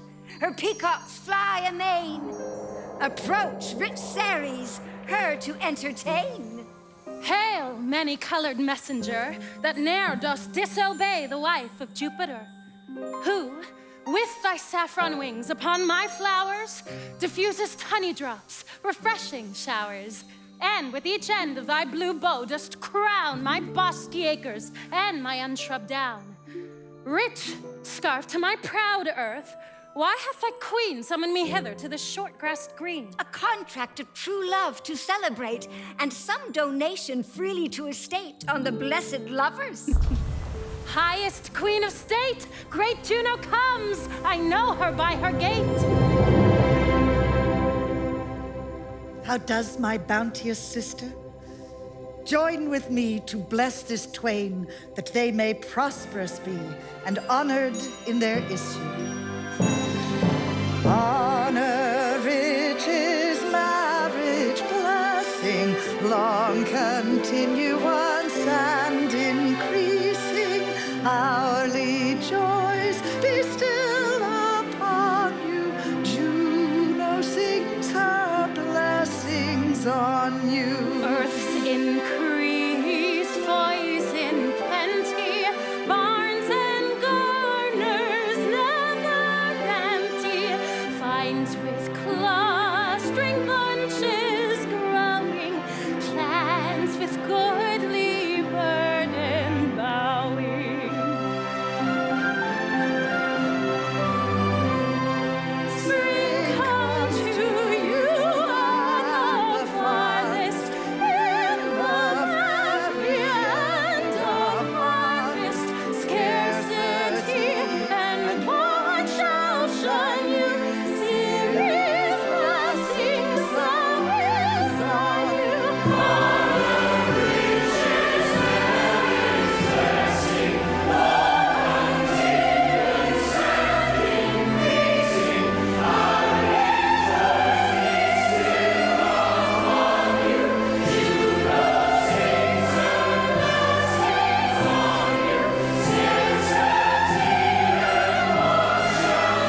majestic vision, and harmonious charmingly. May I be bold to think these spirits? Spirits, which by mine art I have from their confines called, to enact my present fancies. Let me live here ever, so rare a wondered mother, and a wife make this place paradise. Sweet, now silence. There's something else to do. Hush and be mute, or else our spell is marred. You nymphs called naiads of the winding brooks, with your sedged crowns and ever harmless looks, leave your crisp channels, and on this green land answer your summons. Juno does command. Come, temperate nymphs, and help to celebrate a contract of true love. Be not too late. You sunburned sycamore of August weary, come hither from the furrow and be merry. Make holiday, your wry straw hats put on, and these fresh nymphs encounter every one in country footing.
Conspiracy of the beast Caliban and his confederates against my life.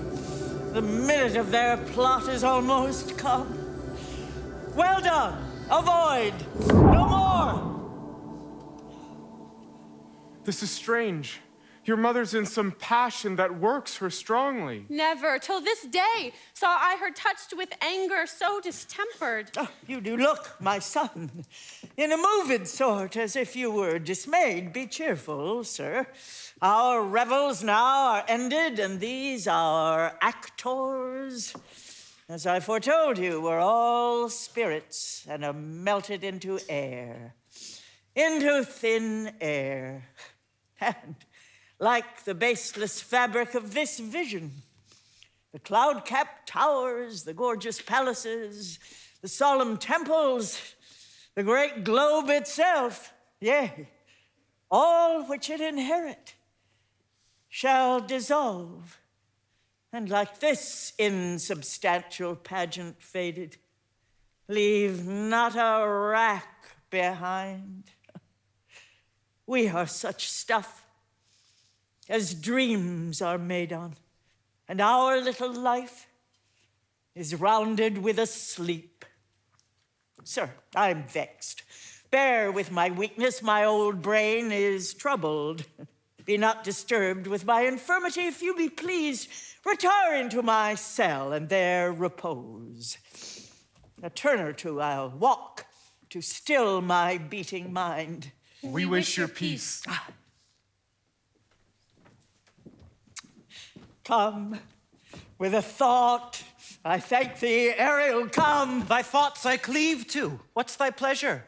Spirit, we must prepare to meet with Caliban. Aye, my commander. When I presented Ceres, I thought to have told thee of it, but I feared lest I might anger thee. Say again, where didst thou leave these varlets? Well, I told you, ma'am, they were red hot with drinking, so full of valor that they smote the air for breathing in their faces. Beat the ground for kissing of their feet, yet always bending towards their project. Then I beat my tabor, at which, like unbacked colts, they pricked their ears, advanced their eyelids, lifted up their noses as they smelt music. So I charmed their ears, that, calf-like, they, my lowing, followed through toothed briars, sharp furzes, pricking gorse, and thorns, which entered their frail shins. At last, I left them in the filthy, mantled pool beyond your cell, there dancing up to the chins, that the foul lake o'erstunk their feet. This was well done, my bird. Thy shape invisible retain thou still. The trumpery in my house, go, bring it hither, for stale to catch these thieves. I go! A devil, a born devil, on whose nature nurture can never stick, on whom my pains humanely taken, all lost, quite lost. And as with age his body uglier grows, so his mind cankers. I will plague them all, even to roaring. Come, hang them on this line.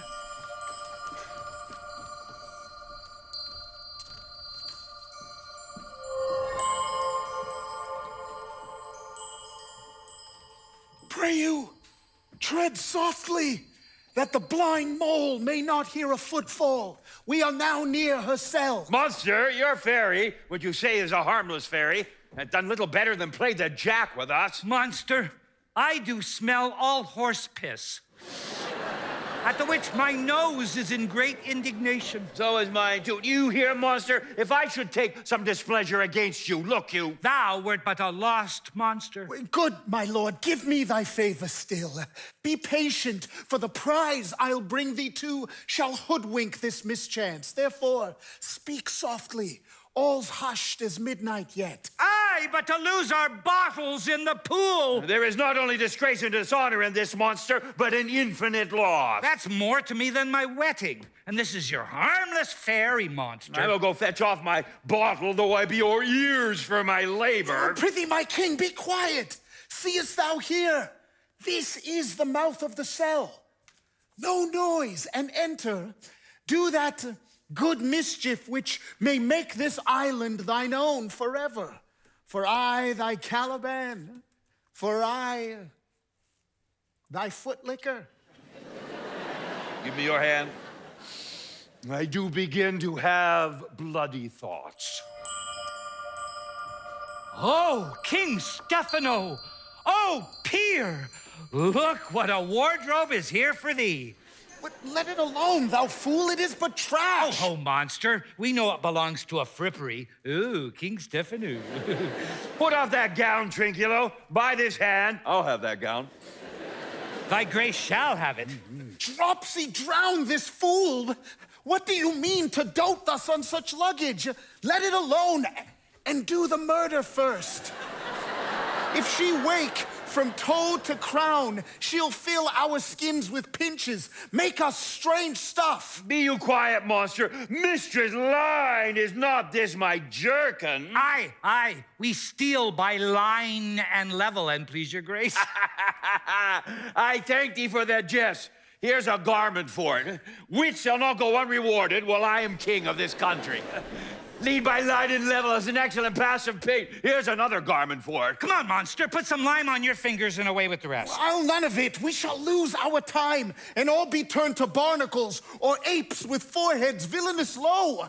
Lay to your fingers, monster. Help me to bear this away to where my hogshead of wine is, or I'll turn you out of my kingdom. Go to, and carry this. And this. What? No. And this. What? And this. My lord. And this. And this. Oh. Hey, mountain, hey! Fury, fury! There, tyrant, there! Harp, harp!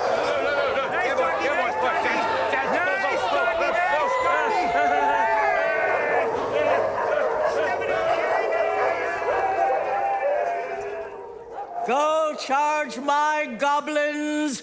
that they grind their joints with dry convulsions, shorten up their sinews with aged cramps, and more pinch-spotted make them than pard or catamountain. Hark, they roar. Let them be hunted soundly.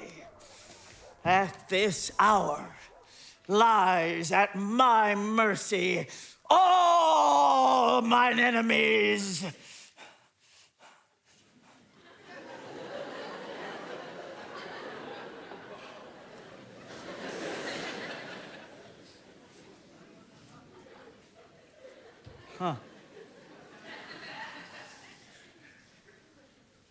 Now does my project gather to a head. My charms crack not, my spirits obey, and time goes upright with his carriage. How's the day? On the 6th hour, at which time, my queen, you said our work should cease. Yeah. I did say so when first I raised the Tempest.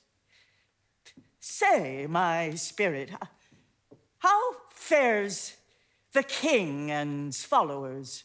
Confined together in the same fashion as you gave in charge, just as you left them.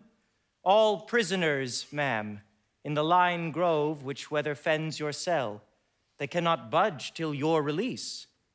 The king, his brother, and yours abide all three, distracted, and the remainder mourning over them, brimful of sorrow and dismay. But chiefly, him that you termed, ma'am, the good old Lord Gonzalo, his tears run down his cheeks like winter's drops from eaves of reeds. Your charm so strongly worksome that if you now beheld them, your affections would become tender.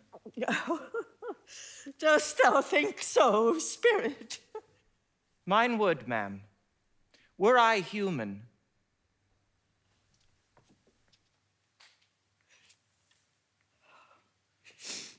And mine shall.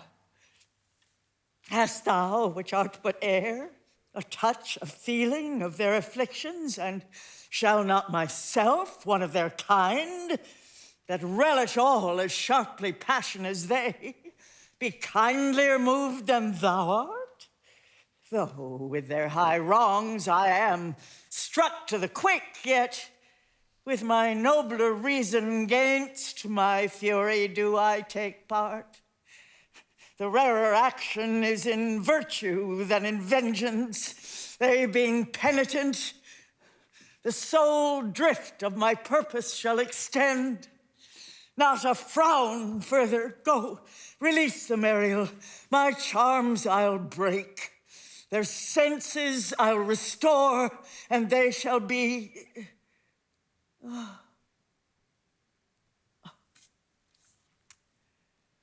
themselves. I'll fetch them, ma'am. Ye elves of hills, brooks, standing lakes, and groves, and ye that on the sands with printless foot do chase the ebbing Neptune, and do fly him when he comes back. You demi-puppets, that by moonshine do the green sour ringlets make, whereof the ewe not bites.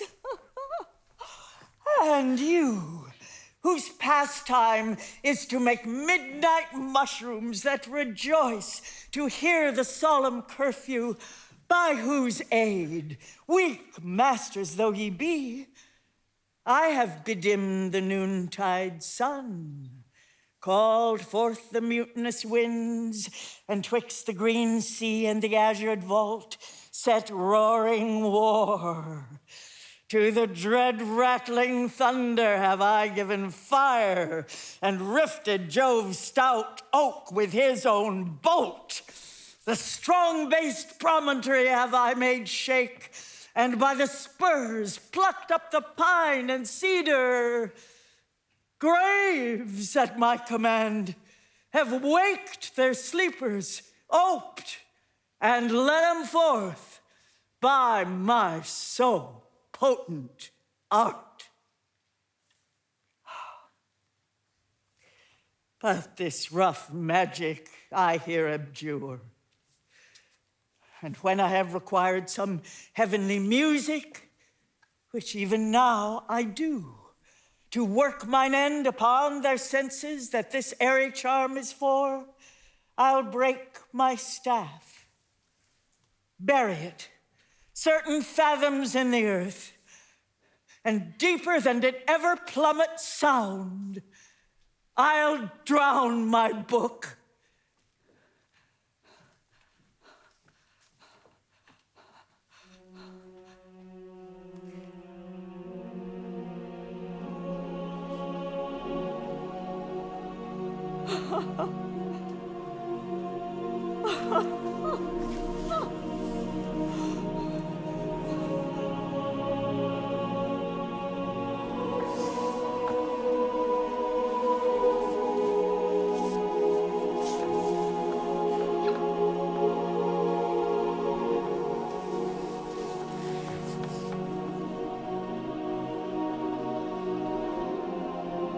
A solemn air, and the best comforter to an unsettled fancy, cure thy brains, now useless, boiled within thy skull.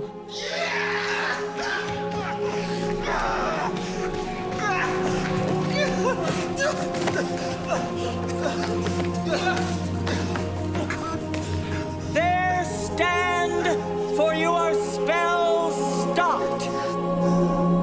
Holy Gonzalo, honorable man, mine eyes, insociable to the show of thine, fall fellowly drops. The charm dissolves apace, melting the darkness, so their rising senses begin to chase the ignorant fumes that mantle their clearer reason. Oh, good Gonzalo, my true preserver, and a loyal sir to him thou followest, I will pay thy graces home, both in word and deed. Most cruelly didst thou, Alonso, use me and my daughter. Thy brother was a furtherer in the act. Thou'rt pinched for it now, Sebastian. Flesh and blood, you, brother mine, that entertained ambition, expelled remorse and nature, whom with Sebastian, whose inward pinches therefore are most strong, would here have killed your king?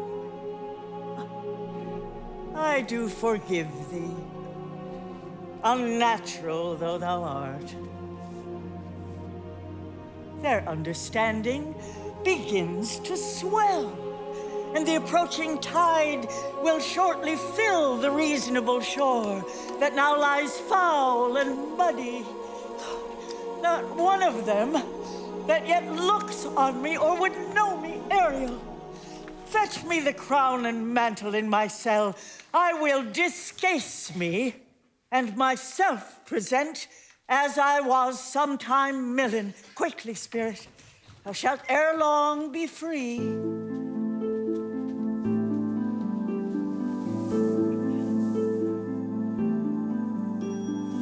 Where the bee sucks, there suck I. In a cowslip's bell I lie. There I couch when owls do cry. On the bat's back I do fly. After summer merrily. Merrily, merrily shall I live now, under the blossom that hangs on the bough. Merrily, merrily shall I live now, under the blossom that hangs on the bough. Why, that's my dainty Ariel. I shall miss thee. but yet thou shalt have freedom. So,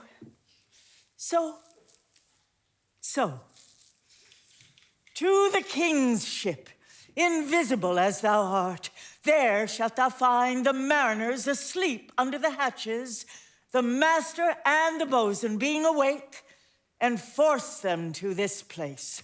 And presently, I prithee, I drink the air before me, and return, or ere your pulse twice beat! All torment, trouble, wonder, and amazement inhabits here some heavenly power. Guide us out of this fearful country! Behold, Sir King, the wronged Duchess of Milan, Prospero.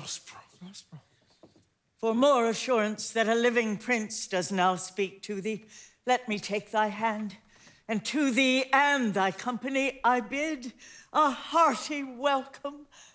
Whether thou beest she or no, or some enchanted trifle to abuse me, as late I have been, I not know. Thy pulse beats as of flesh and blood, and since I saw thee, the affliction of my mind amends, with which I fear a madness held me. This much crave, and if it be at all a most strange story, thy dukedom I resign. Oh. And do entreat thou pardon me my wrongs. But how should Prospero be living and be here? First, noble friend, let me embrace thine age, whose honor cannot be measured or confined. Whether this be or be not, I'll not swear. You do yet taste some subtleties of the isle that will not let you believe things certain. Welcome, my friends, all. But you, my brace of lords, were I so minded, I here could pluck his highness frown upon you and justify you traitors. At this time, I will tell no tales. The devil speaks in her. No. For you, most wicked sir, whom to call brother would even infect my mouth, I do forgive thy rankest fault. All of them, and require my dukedom of thee, which perforce I know thou must restore. If thou beest Prospero, give us particulars of thy preservation, how thou hast met us here, whom 3 hours since were wrecked upon this shore, where I have lost. How sharp the point of this remembrance is. My dear son Ferdinand. I am woe for it, sir. Irreparable is the loss. And patience says it is past her cure.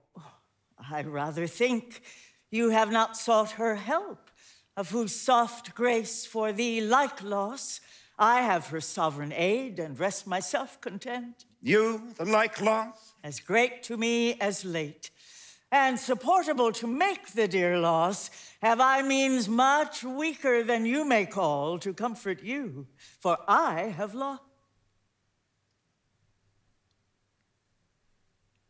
lost my daughter. A daughter?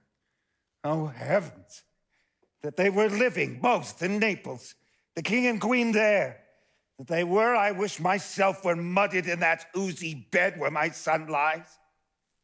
When did you lose your daughter? In this last tempest. Welcome, sir. This cell's my court. Here have I few attendants and subjects none abroad. Pray you look in.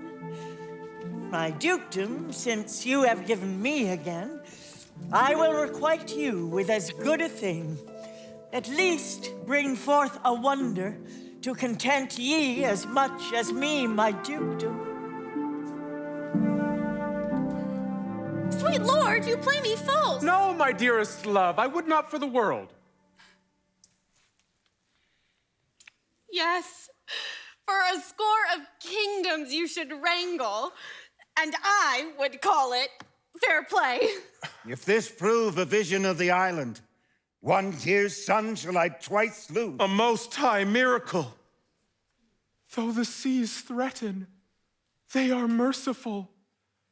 I have cursed them without cause. Now all the blessings of a glad father compass thee about. Arise! Say how you came hither. Oh, wonder! How many goodly creatures are there here? How beauteous mankind is. Oh, brave new world that has such people in't. 'Tis new to thee.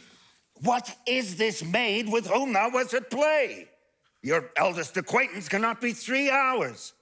Is she the goddess that had severed us and brought us thus together? Sir, she is mortal, but by immortal providence, she's mine. I chose her when I could not ask my father for his advice, nor thought I had one. She is daughter to this famed Duchess of Milan, of whom I have so often heard renown, but never saw before, of whom I have received a second life. And second mother, this lady makes her to me. I am hers. But oh, how oddly will it sound that I must ask my child forgiveness. There, sir, stop. Let us not burden our remembrances with a heaviness that's gone. I have inly wept, or should have spoke ere this. Look down, you gods, and on this couple drop a blessed crown. I say amen, Gonzalo. Was Milan thrust from Milan that her issue should become kings of Naples? Oh, rejoice beyond a common joy, and set it down with gold on lasting pillars. In one voyage to Clarabelle, her husband findeth Tunis, and Ferdinand, her brother, found a wife where he himself was lost. Prospero, her dukedom, in a poor isle, and all of us ourselves when no man was his own. Give me thy hands. Let grief and sorrow still embrace the heart that doth not wish you joy. Amen. Be it so, amen. Oh, look, sir, here's more of us. I prophesied if a gallows were on land, this fellow could not drown. Now blasphemy that swears grace or bear, not an oath on shore? Hast thou no mouth by land? What is the news? The best news is that we have safely found our king and company. The next, our ship, which but 3 hours since we gave out split, is tight and yare and bravely rigged as when we first put out to sea. Hey! Ma'am, all this service have I done since I went. My tricksy spirit. These are not natural events. They strengthen from strange to stranger. Say how you came hither. If I did think, sir, I were well awake, I'd strive to tell you. We were dead of sleep, and how we know not, all clapped under hatches. Where?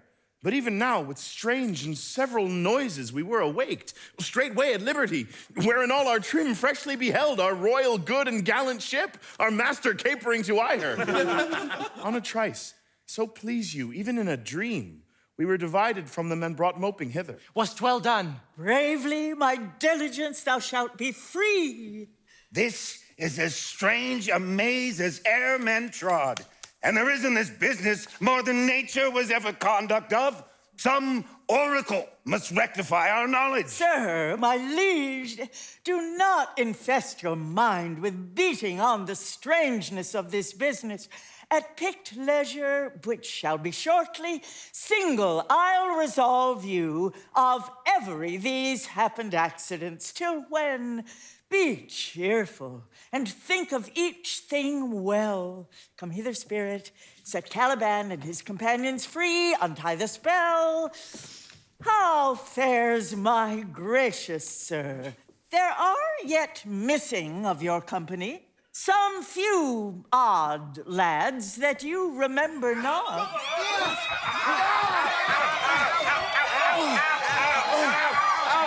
Every man, let no man take care of himself, for all is but fortune. Coraggio, bully monster, coraggio. If these be true spies, which I wear in my head, here's a goodly sight. Oh, Setebos, these be brave spirits indeed. How fine my mistress looks. I'm afraid she will chastise me. What things are these, my lord Antonio? Will money buy them? Very like. One of them is a plain fish, and no doubt marketable. Mark but the badges of these men, my lords, then say if they be true. This misshapen knave, his mother was a witch, and one so strong that could control the moon, make flows and ebbs, and deal in her command without her power. These three have robbed me, and this demi-devil, for he's a bastard one, had plotted with them to take my life. Two of these fellows you must know and own. This thing of darkness, I acknowledge mine. I shall be pinched to death. Is this not Stefano, my drunken butler? He is drunk now. Where had he wine? And Trinculo is, reeling ripe. Where should they find this grand liquor that had gilded them?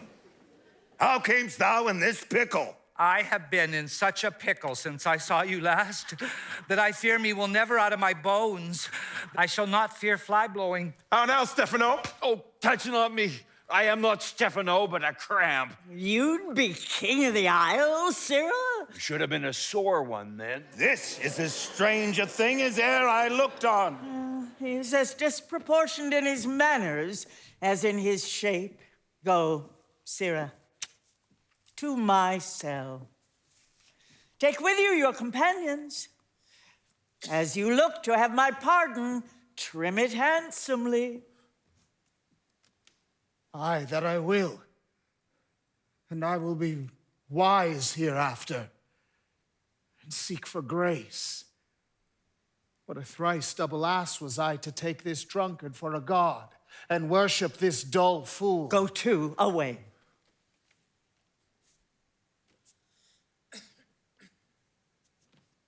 Hence, and bestow your luggage where you found it. Or stole it, rather.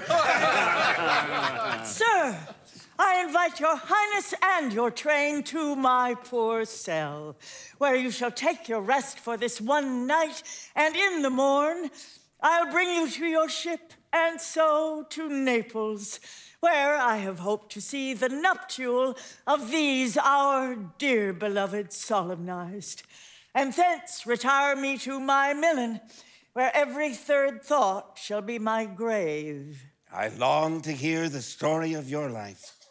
It must take the ears strangely. I'll deliver all, and promise you calm seas, auspicious gales, and sail so expeditious that shall catch your royal fleet far off. My Ariel, chick, that is thy charge. Then to the elements be free.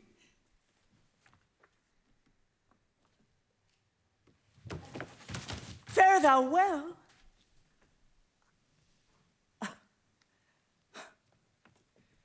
Oh, please you, draw near. You're home.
Now, my charms are all o'erthrown, and what strength I have's mine own, which is most faint. Now 'tis true, I must be here confined by you, or sent to Naples. Let me not, since I have my dukedom got, and pardon the deceiver, dwell in this bare island by your spell, but release me from my bands with the help of your good hands.